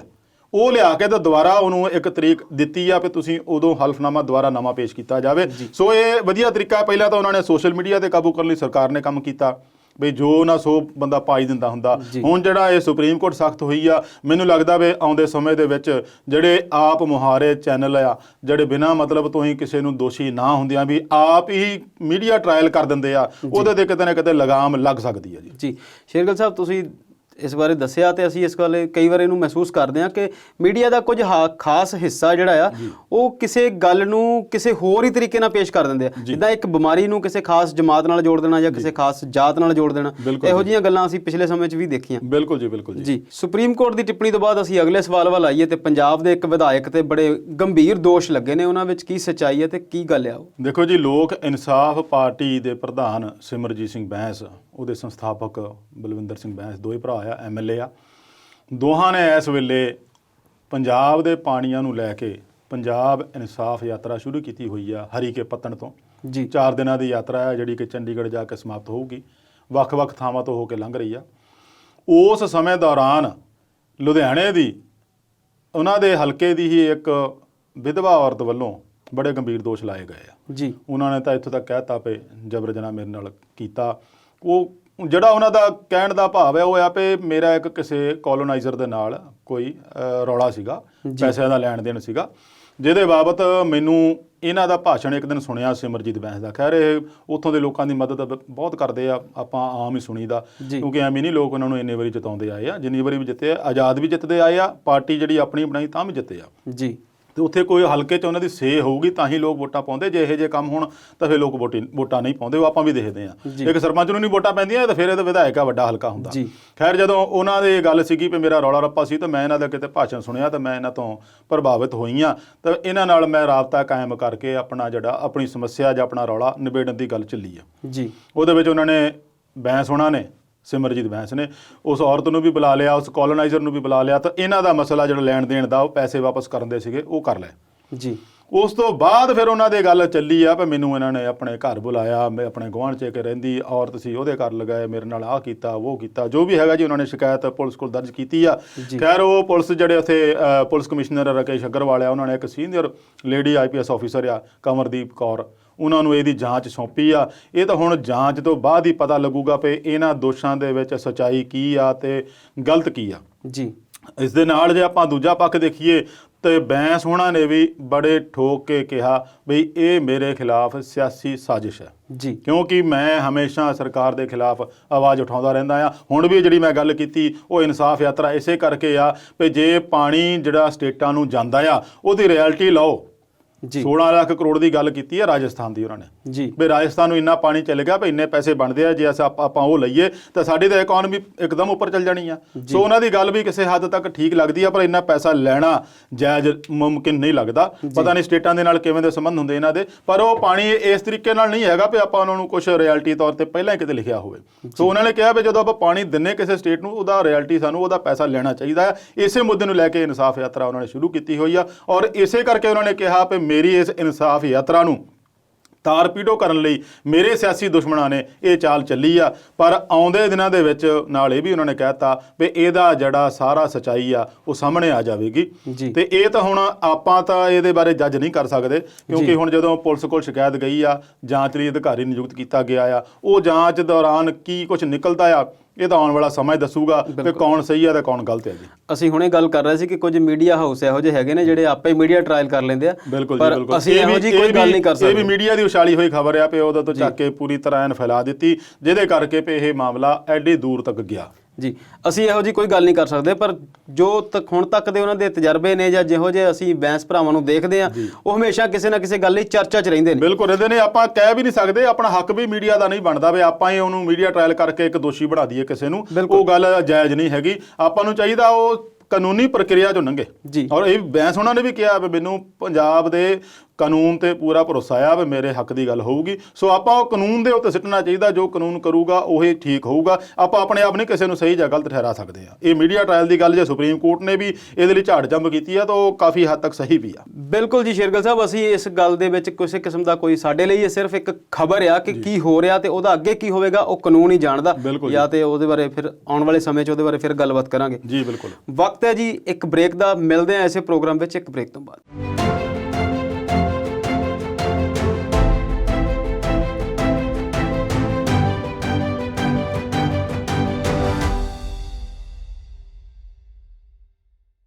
ਵਿਚਾਰ ਚਰਚਾ ਪ੍ਰੋਗਰਾਮ ਦੇ ਅਸੀਂ ਆਖਰੀ ਹਿੱਸੇ ਵਿੱਚ ਆ ਗਏ ਹਾਂ ਤੇ ਸਾਡੇ ਨਾਲ ਨੇ ਅਵਤਾਰ ਸਿੰਘ ਜੀ ਸ਼ੇਰਗਿੱਲ ਸਾਹਿਬ। ਅਸੀਂ ਕਾਫੀ ਗੱਲਾਂ ਬਾਤਾਂ ਕੀਤੀਆਂ। ਅਸੀਂ ਪਿਛਲੇ ਪ੍ਰੋਗਰਾਮ 'ਚ ਵੀ ਗੱਲ ਕੀਤੀ ਸੀ ਕਿ ਜਦੋਂ ਕੋਈ ਵੱਡਾ ਬੰਦਾ ਕੋਈ ਗੱਲ ਕਰਦਾ ਤੇ ਉਹਦੀ ਗੱਲ ਸਾਰੇ ਮੁਲਕ ਵਿੱਚ ਜੇ ਉਹਦੀ ਸਥਿਤੀ ਦੇ ਹਿਸਾਬ ਨਾਲ ਜਾਂ ਉਹਦੀ ਜਿਹੜੀ ਹੈਗੀ ਆ ਉਹਦੀ ਪਾਵਰ ਦੇ ਸਿਸਟਮ ਦੇ ਨਾਲ ਜੇ ਦੇਖੀਏ ਤਾਂ ਸਾਰੇ ਕਈ ਵਾਰ ਸਾਰੀ ਦੁਨੀਆ 'ਚ ਗੱਲ ਉਹਦੀ ਹੁੰਦੀ ਆ ਤੇ ਸੁਣੀ ਜਾਂਦੀ ਆ ਜੀ।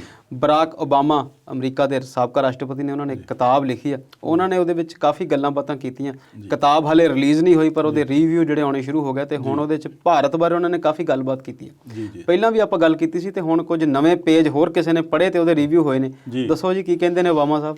ਦੇਖੋ ਜੀ, ਬਰਾਕ ਓਬਾਮਾ ਨੇ ਆਪਣੀ ਕਿਤਾਬ ਜਿਹੜੀ ਸੀ ਦ ਪ੍ਰੋਮਿਸਡ ਲੈਂਡ 768 ਪੰਨਿਆਂ ਦੀ ਆ, ਉਹਨਾਂ ਨੇ ਆਪਣੇ ਜੀਵਨ ਦਾ ਸਿਆਸੀ ਪਲੱਸ ਆਪਣਾ ਜਿਹੜਾ ਆਮ ਜੀਵਨ ਦਾ ਅਨੁਭਵ ਸਾਂਝਾ ਕੀਤਾ ਹੈ ਜੀ, ਜਿਹਦੇ ਵਿੱਚ ਉਹਨਾਂ ਨੇ ਵੱਖ-ਵੱਖ ਦੇਸ਼ਾਂ ਦੇ ਦੌਰੇ ਕੀਤਿਆਂ ਇਹਦੇ ਵਿੱਚ ਦਰਜ ਕੀਤਾ ਵੀ ਮੈਂ ਉੱਥੇ ਕੀ ਦੇਖ ਕੇ ਆਇਆ ਤੇ ਕੀ ਨਹੀਂ ਸੀ।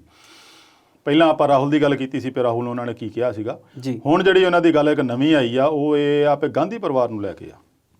ਉਹਨਾਂ ਨੇ ਕਿਹਾ ਵੀ ਮਨਮੋਹਨ ਸਿੰਘ ਦੀ ਤਾਰੀਫ ਤਾਂ ਉਹ ਬਹੁਤ ਹੀ ਕਰਦੇ ਆ, ਪਹਿਲਾਂ ਵੀ ਆਪਾਂ ਗੱਲ ਕੀਤੀ ਸੀ, ਬਹੁਤ ਤਾਰੀਫ ਕੀਤੀ ਆ ਜੀ। ਜਿਹੜੀ ਹੁਣ ਨਵੀਂ ਗੱਲ ਕੀਤੀ ਇਹ ਆ ਵੀ ਮਨਮੋਹਨ ਸਿੰਘ ਪ੍ਰਧਾਨ ਮੰਤਰੀ ਆਪਣੀ ਰਾਜਸੀ ਪਿਛੋਕੜ ਕਰਕੇ ਨਹੀਂ ਬਣੇ ਸੀ, ਕਿਉਂਕਿ ਉਹਨਾਂ ਦਾ ਰਾਜਸੀ ਪਿਛੋਕੜ ਹੈ ਨਹੀਂ ਸੀ ਕੋਈ ਜੀ। ਉਹਨਾਂ ਨੂੰ ਪ੍ਰਧਾਨ ਮੰਤਰੀ ਸੋਨੀਆ ਗਾਂਧੀ ਨੇ ਬਣਾਇਆ ਸੀ ਔਰ ਇਹ ਸਾਰਿਆਂ ਦੇ ਸਾਹਮਣੇ ਜੱਗ ਜ਼ਾਹਰ ਸੀਗੀ।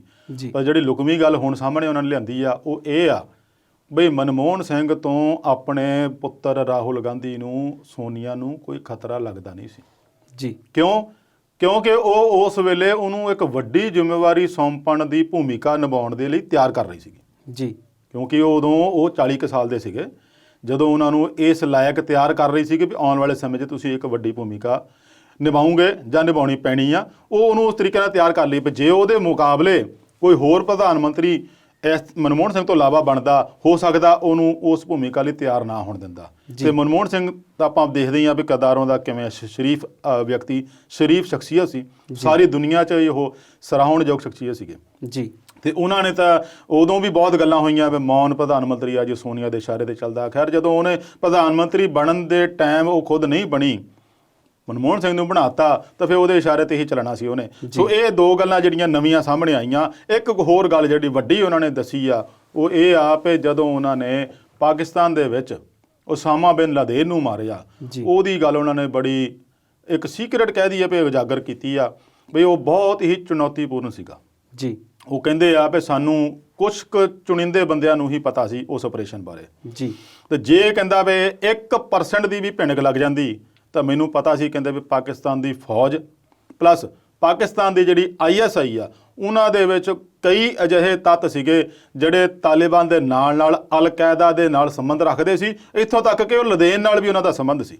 ਵੀ ਉਹਨਾਂ ਨੇ ਬਹੁਤ ਵੱਡਾ ਖੁਲਾਸਾ ਕੀਤਾ ਹੈ ਪਾਕਿਸਤਾਨ ਬਾਰੇ। ਕਹਿੰਦਾ ਵੀ ਜੇ ਮੈਂ ਇਹ ਗੱਲ ਕਿਤੇ ਭਿਣਕ ਲੱਗ ਜਾਂਦੀ ਤਾਂ ਸਾਡਾ ਸਾਰਾ ਮਿਸ਼ਨ ਫੇਲ ਹੋ ਜਾਣਾ ਸੀਗਾ ਜੀ। ਉਹਨਾਂ ਨੇ ਮੈਂ ਥੋੜ੍ਹਾ ਜਿਹਾ ਇਹਦੇ ਬਾਰੇ ਖੁਲਾਸਾ ਕਰ ਦੇਵਾਂ। ਉਹਨਾਂ ਨੇ ਕਿਹਾ ਸਾਡੇ ਕੋਲ 2 ਆਪਸ਼ਨਾਂ ਸੀਗੀਆਂ ਜੀ। ਜਦੋਂ ਸਾਨੂੰ ਪਿੰਨ ਪੁਆਇੰਟ ਹੋ ਗਿਆ ਵੀ ਉਹ ਬੰਦਾ ਜਿਹੜਾ ਲਦੇਨ ਆ ਉਹ ਐਬਟਾਬਾਦ ਵੀ ਉਸੇ ਹਵੇਲੀ ਦੇ ਵਿੱਚ ਰਹਿ ਰਿਹਾ ਪੂਰੀ ਤਰ੍ਹਾਂ, ਕਹਿੰਦਾ ਮੈਂ ਪਰਫੈਕਟ ਹੋ ਗਿਆ ਸੀ ਵੀ ਹਾਂ ਵੀ ਬੰਦਾ ਉੱਥੇ ਹੀ ਆ ਜੀ। ਹੁਣ ਸੀਗਾ ਵੀ ਉਹਨੂੰ ਕਾਬੂ ਕਿਵੇਂ ਕਰਨਾ ਜਾਂ ਮਾਰਨਾ ਕਿੱਦਾਂ। ਇਹਦੇ ਲਈ ਉਹ ਕਹਿੰਦੇ ਵੀ ਜਿਹੜੇ ਉਦੋਂ ਰੱਖਿਆ ਮੰਤਰੀ ਸੀ ਰਾਬਰਟ, ਉਹਨਾਂ ਨੇ ਵੀ ਵਿਰੋਧ ਕੀਤਾ। ਜਿਹੜੇ ਹੁਣ ਰਾਸ਼ਟਰਪਤੀ ਚੁਣੇ ਗਏ ਆ ਉਦੋਂ ਉਪ ਰਾਸ਼ਟਰਪਤੀ ਸੀ ਬਰਾਕ ਓਬਾਮਾ ਵੇਲੇ, ਇਹਨਾਂ ਨੇ ਵੀ ਵਿਰੋਧ ਕੀਤਾ ਸੀ ਜੀ। ਪਰ ਨਾਲ ਉਹਨਾਂ ਨੇ ਉਹਦੀ ਸਿਫਤ ਵੀ ਕੀਤੀ ਆ ਜੋ ਬਾਈਡਨ ਦੀ ਇਸ ਕਰਕੇ ਸਿਫਤ ਕੀਤੀ ਆ। ਉਹ ਕਹਿੰਦੇ ਵੀ ਇਹਨਾਂ ਦਾ ਤਰਕ ਸਹੀ ਸੀ ਜੀ। ਉਹ ਕਹਿੰਦੇ ਸੀ ਵੀ ਕਿਸੇ ਦੇ ਦੇਸ਼ ਵਿੱਚ ਜਾ ਕੇ ਹਮਲਾ ਕਰਨਾ ਇਹ ਆਪਣੇ ਆਪ 'ਚ ਉਸ ਦੇਸ਼ ਦੀ ਜਿਹੜੀ ਪ੍ਰਭੂਸੱਤਾ 'ਤੇ ਹਮਲਾ ਹੋਊਗਾ ਤੇ ਕਿਤੇ ਨਾ ਕਿਤੇ ਸਾਡੇ ਜਿਹੜੇ ਆ ਇਹ ਸੰਬੰਧਾਂ ਦੇ ਵਿੱਚ ਕੜਵਾਹਟ ਨਾ ਪੈਦਾ ਹੋ ਜਾਏ ਜਾਂ ਕਿਤੇ ਇਹੋ ਜਿਹੀ ਸਥਿਤੀ ਨਾ ਬਣ ਜਾਏ ਵੀ ਜੰਗ ਦੇ ਹਾਲਾਤ ਬਣ ਜਾਣ ਜੀ। ਸੋ ਉਹਨਾਂ ਨੇ ਉਹਦੀ ਸਿਫਤ ਵੀ ਕੀਤੀ ਵੀ ਖੈਰ ਉਹਨਾਂ ਦਾ ਜਿਹੜਾ ਵਿਰੋਧ ਉਹ ਸਹੀ ਵੀ ਸੀਗਾ। ਪਰ ਮੈਂ ਇਹਨੂੰ ਇਸ ਤਰੀਕੇ ਨਾਲ ਲੈ ਨਹੀਂ ਸਕਦਾ ਸੀ ਸਹਿਜੇ ਤਰੀਕੇ ਨਾਲ, ਕਿਉਂਕਿ ਬਹੁਤ ਵੱਡਾ ਬੰਦਾ ਸੀ ਜਿਹਨੂੰ ਸਾਡਾ ਨਿਸ਼ਾਨੇ 'ਤੇ ਸੀਗਾ ਉਹ, ਜਿਹਨੂੰ ਸਾਡਾ ਇੰਨਾ ਨੁਕਸਾਨ ਕੀਤਾ ਸੀ। 2 ਆਪਸ਼ਨਾਂ ਦਿੱਤੀਆਂ ਉਹਨਾਂ ਨੂੰ। ਇੱਕ ਸੀਗੀ ਪੇ ਉੱਪਰੋਂ ਹਵਾਈ ਸਟ੍ਰਾਈਕ ਕਰਕੇ, ਹਵਾਈ ਹਮਲਾ ਕਰਕੇ ਉਸ ਪੂਰੇ ਕੰਪਾਊਂਡ ਨੂੰ ਐਬਟਾਬਾਦ ਵਾਲੇ ਨੂੰ ਉਹਨੂੰ ਤਬਾਹ ਕਰ ਦਿਓ ਜੀ। ਪਰ ਉਹ ਸਟ੍ਰਾਈਕ ਦੇ ਵਿੱਚ ਉਹਨਾਂ ਨੇ ਕਿਹਾ ਵੀ ਬੰਦੇ ਉੱਥੇ ਬਹੁਤ ਮਾਰੇ ਜਾਣੇ ਆ ਜੀ। ਦੂਜਾ ਇਹ ਸੀਗਾ ਕਿ ਇੱਕ ਗੁਪਤ ਮਿਸ਼ਨ ਆਪਰੇਸ਼ਨ ਚਲਾਇਆ ਜਾਵੇ ਜਿਹਦੇ ਰਾਹੀਂ ਪਿੰਨ ਪੁਆਇੰਟ ਕਰਕੇ ਸਿਰਫ ਲਦੇਨ ਨੂੰ ਮਾਰ ਕੇ ਆਇਆ ਜਾਵੇ, ਕਿਸੇ ਨੂੰ ਭਿਣਕ ਨਾ ਲੱਗੇ ਜੀ। ਗੱਲ ਉਹਨਾਂ ਨੇ ਉਹੀ ਕੀਤੀ। ਨੇਵੀ ਸੀਲ ਉਹਨਾਂ ਦੀ ਇੱਕ ਬਹੁਤ ਹੀ ਕਮਾਂਡੋ ਸੀਲ ਆ ਜਿਹਨੇ ਬੜੀ ਬਰੀਕੀ ਨਾਲ ਕੰਮ ਕੀਤਾ ਵੇ, ਪਾਕਿਸਤਾਨ ਨੂੰ ਪਤਾ ਹੀ ਨਹੀਂ ਲੱਗਣ ਦਿੱਤਾ। ਜੇ ਨਾ ਹੈਲੀਕਾਪਟਰ ਡਿੱਗਦਾ ਉੱਥੇ ਇਹਨਾਂ ਦਾ ਤਾਂ ਉਦੋਂ ਵੀ ਨਹੀਂ ਸੀ ਪਤਾ ਲੱਗਣਾ ਵੀ ਕੌਣ ਬੰਦਾ ਕਿਹਨੂੰ ਮਾਰ ਕੇ ਤੇ ਕਦੋਂ ਲੈ ਵੀ ਗਏ ਚੱਕ ਕੇ ਜੀ। ਉਹ ਬਹੁਤ ਵੱਡਾ ਖੁਲਾਸਾ ਕੀਤਾ ਆ। ਸੋ ਇਹਨਾਂ ਗੱਲਾਂ ਦੇ ਨਾਲ ਇੱਕ ਗੱਲ ਹੋਰ ਵੀ ਉਹਨਾਂ ਨੇ ਕਿਤਾਬ ਦੇ ਵਿੱਚ ਦੱਸੀ ਆ ਵੀ ਮੈਂ ਜਦੋਂ ਇੰਡੋਨੇਸ਼ੀਆ 'ਚ ਰਹਿੰਦਾ ਹੁੰਦਾ ਸੀ ਉਦੋਂ ਰਾਮਾਇਣ ਤੇ ਮਹਾਭਾਰਤ ਪੜ੍ਹਦਾ ਹੁੰਦਾ ਸੀ ਤੇ ਮੈਂ ਭਾਰਤ ਬਾਰੇ ਬਹੁਤ ਅਧਿਐਨ ਕੀਤਾ ਆ ਜੀ। ਜਿਹੜੀ ਭਾਰਤ ਦੀ ਤਸਵੀਰ ਪੇਸ਼ ਕੀਤੀ ਨਾ ਉਹ ਬੜੀ ਕਮਾਲ ਦੀ ਆ ਜੀ। ਉਹ ਕਹਿੰਦੇ ਆ ਵੀ ਭਾਰਤ ਵਿੱਚ ਲੱਖਾਂ ਹੀ ਲੋਕ ਗਰੀਬ ਆ, ਲੱਖਾਂ ਹੀ ਲੋਕ ਬੇਘਰ ਆ ਜੀ। ਪਰ ਕਹਿੰਦਾ ਇੱਥੋਂ ਦੇ ਜਿਹੜੇ ਉਦਯੋਗਪਤੀ ਆ ਨਾ, ਜਿਹੜਾ ਉਹਨਾਂ ਦੀ ਰਹਿਣੀ ਬਹਿਣੀ ਆ, ਜਿਹੜਾ ਉਹਨਾਂ ਦਾ ਠਾਠ ਬਾਠ ਆ, ਉਹ ਤਾਂ ਪਿਛਲੇ ਸਮਿਆਂ ਦੇ ਰਾਜਿਆਂ ਔਰ ਮੁਗਲਾਂ ਨੂੰ ਵੀ ਮਾਤ ਪਾਉਂਦੇ ਆ ਜੀ। ਇਹ ਆਪਣੇ ਆਪ 'ਚ ਬਹੁਤ ਵੱਡੀ ਟਿੱਪਣੀ ਹੈ ਇੱਕ ਜਿਹੜੀ ਉਹਨਾਂ ਨੇ ਕੀਤੀ ਆ, ਕਿਉਂ ਉਹ ਦੇਖ ਕੇ ਗਏ ਇੱਥੇ ਦੌਰਾ ਕਰਨ ਆਏ ਸੀ ਤਾਂ ਉਹਨਾਂ ਨੂੰ ਇਹ ਅਨੁਭਵ ਹੋਇਆ। ਸੋ ਆਪਣੇ ਅਨੁਭਵ ਸਾਂਝੇ ਕੀਤੇ ਔਰ ਇਹਨਾਂ ਸਾਰੀਆਂ ਗੱਲਾਂ ਦਾ ਬਹੁਤ ਮਾਇਨੇ ਰੱਖਦਾ ਔਰ ਪਾਕਿਸਤਾਨ ਨੂੰ ਮੁੜ ਕੇ ਜਿਹੜਾ ਨਿਸ਼ਾਨੇ ਤੇ ਲਿਆਂਦਾ ਆ, ਇਹ ਦੁਨੀਆ ਨੂੰ ਵੀ ਸਾਹਮਣੇ ਪਤਾ ਲੱਗ ਗਿਆ ਕਿਉਂਕਿ ਭਾਰਤ ਸਮੇਤ ਹੋਰ ਵੀ ਜਿਹੜੇ ਕੰਟਰੀ ਆ ਜਿਹੜੇ ਉਹ ਤੋਂ ਪੀੜਤ ਆ, ਉਹ ਇਹ ਰੌਲਾ ਪਾਉਂਦੇ ਰਹਿੰਦੇ ਪਏ ਉਹ ਅੱਤਵਾਦੀ ਸਮਰਥਨ ਕਰ ਰਿਹਾ ਜੀ। ਸ਼ੇਰਗਿੱਲ ਸਾਹਿਬ ਉਹਨਾਂ ਨੇ ਆਪਣੇ ਨਜ਼ਰੀਏ ਨਾਲ ਬਹੁਤ ਸਾਰੀਆਂ ਗੱਲਾਂ ਦੱਸੀਆਂ, ਬਹੁਤ ਸਾਰੀਆਂ ਠੀਕ ਵੀ ਨੇ, ਹੋ ਸਕਦਾ ਕਿਸੇ ਚੀਜ਼ ਨਾਲ ਕਿਸੇ ਦੀ ਮਤਭੇਦ ਵੀ ਹੋਣ, ਤੇ ਗੱਲ ਉਹਨਾਂ ਨੇ ਅੱਤਵਾਦ ਦੀ ਕੀਤੀ ਆ। ਤੇ ਕੱਲ ਬ੍ਰਿਕਸ ਸੰਮੇਲਨ ਦੇ ਵਿੱਚ ਸਾਡੇ ਪ੍ਰਧਾਨ ਮੰਤਰੀ ਸਾਹਿਬ ਨੇ ਵੀ ਕੁਝ ਇਹੋ ਜਿਹੀਆਂ ਗੱਲਾਂ ਕੀਤੀਆਂ। ਕੀ ਕਿਹਾ ਜੀ ਮੋਦੀ ਸਾਹਿਬ ਨੇ ਕੱਲ? ਬਿਲਕੁਲ ਜੀ, ਉਹਨਾਂ ਨੇ ਵੀ ਇਸ ਅੱਤਵਾਦ ਨੂੰ ਜਿਵੇਂ ਕਿ ਪਹਿਲਾਂ ਹੀ ਕਹਿੰਦੇ ਆ ਰਹੇ ਪਏ ਇੱਕ ਬਹੁਤ ਵੱਡੀ ਆਲਮੀ ਸਮੱਸਿਆ ਕਰਾਰ ਦਿੱਤਾ ਹੈ ਜੀ। ਨਾਲ ਉਹਨਾਂ ਨੇ ਇੱਕ ਗੱਲ ਕਹੀ ਆ ਕਿ ਜਿਹੜੇ ਅੱਤਵਾਦ ਦਾ ਸਮਰਥਨ ਕਰਦੇ ਆ ਦੇਸ਼, ਉਹਨਾਂ ਨੂੰ ਅਕਾਊਂਟੇਬਲ, ਉਹਨਾਂ ਨੂੰ ਜ਼ਿੰਮੇਵਾਰ ਠਹਿਰਾਇਆ ਜਾਣਾ ਚਾਹੀਦਾ ਆ ਜੀ। ਇਹ ਬਹੁਤ ਵੱਡੀ ਗੱਲ ਆ ਵੀ ਜਿਹੜੀ ਲੋਕਤੰਤਰ ਸਭ ਤੋਂ ਵੱਡਾ ਜਿਹੜਾ ਭਾਰਤ ਮੰਨਿਆ ਜਾ ਰਿਹਾ, ਜਿਹੜਾ ਕਿ ਪੀੜਤ ਹੈ ਇਸ ਵੇਲੇ ਅੱਤਵਾਦ ਦਾ ਬਹੁਤ ਬੁਰੀ ਤਰ੍ਹਾਂ ਜੀ। ਆਲੇ ਦੁਆਲੇ ਦੇ ਜਿੰਨੇ ਵੀ, ਚਾਹੇ ਉਹਨੂੰ ਪਾਕਿਸਤਾਨ ਦੇ ਨਾਲ ਜੋੜ ਲਈਏ, ਚਾਹੇ ਉਹਨੂੰ ਇੱਧਰ ਚੀਨ ਦੇ ਨਾਲ ਜੋੜ ਲਈਏ, ਪਰ ਅੱਤਵਾਦ ਤੋਂ ਪੀੜਤ ਆਪਾਂ ਹੁਣ ਥੋੜੇ ਦਿਨ ਹੀ ਪਹਿਲਾਂ ਹੀ LOC ਤੇ ਜੋ ਹਾਲ ਹੋਇਆ ਸਾਨੂੰ ਪਤਾ ਹੀ ਆ ਵੀ ਸਾਡੇ ਜਵਾਨ ਕਿੰਨੇ ਸ਼ਹੀਦ ਹੋ ਗਏ ਉੱਥੇ। ਉਹ ਆਏ ਦਿਨ ਉੱਥੇ ਹੁੰਦਾ ਰਹਿੰਦਾ ਵੀ ਹੁੰਦੀ ਉਹ ਕਾਰਵਾਈ ਇਸੇ ਕਰਕੇ ਆ ਵੀ ਉਹਨਾਂ ਨੇ ਪੈਨੀਟ੍ਰੇਟ ਕਰਨਾ ਹੁੰਦਾ ਉੱਥੋਂ ਘੁਸਪੈਠੀਆਂ ਨੂੰ। ਉਹ ਸਾਰੀ ਕਾਰਵਾਈ ਉਹਦੇ ਉੱਤੇ ਨਿਰਭਰ ਹੁੰਦੀ ਜੋ ਫੌਜ ਦੇ ਆਪਾਂ ਨੂੰ ਵਰਸ਼ਨਾਂ ਤੋਂ ਪਤਾ ਲੱਗਦਾ ਹੈ।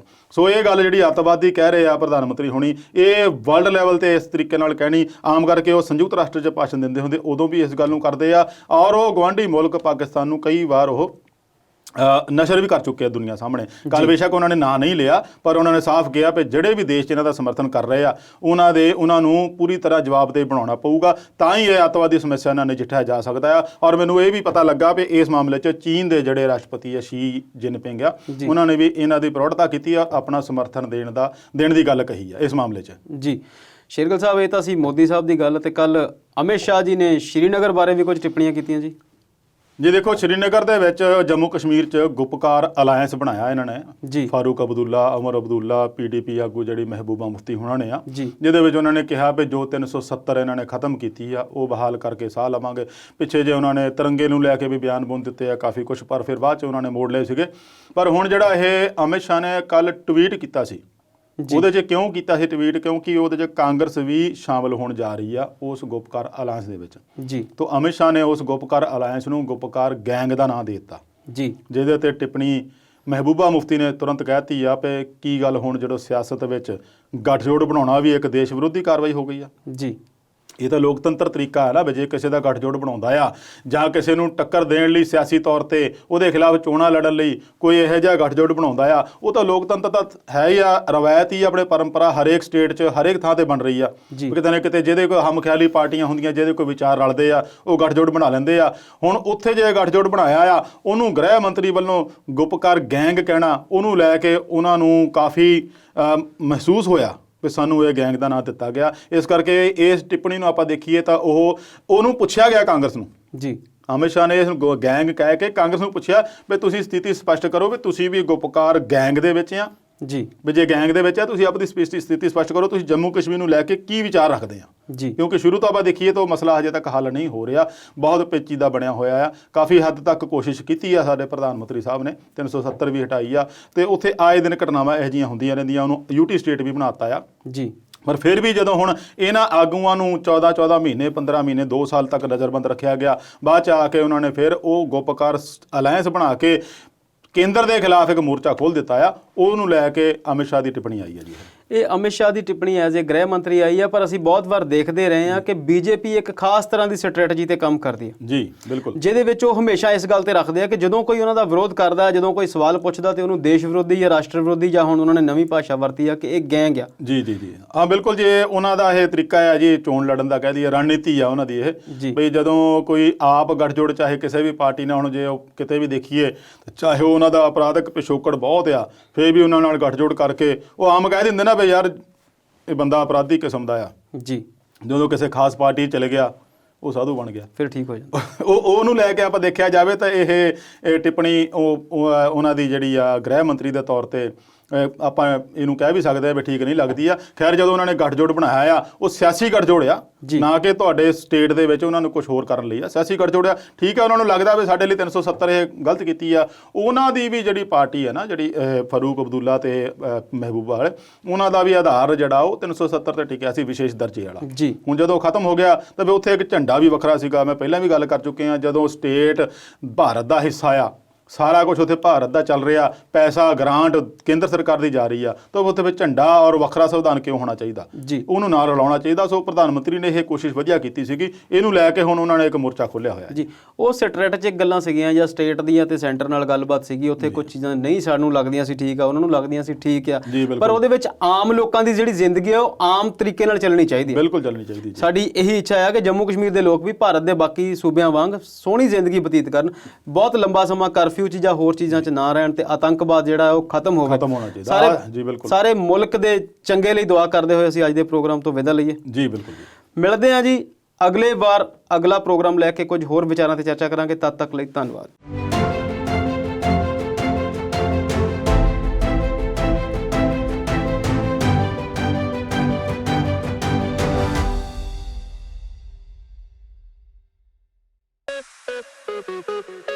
Thank you.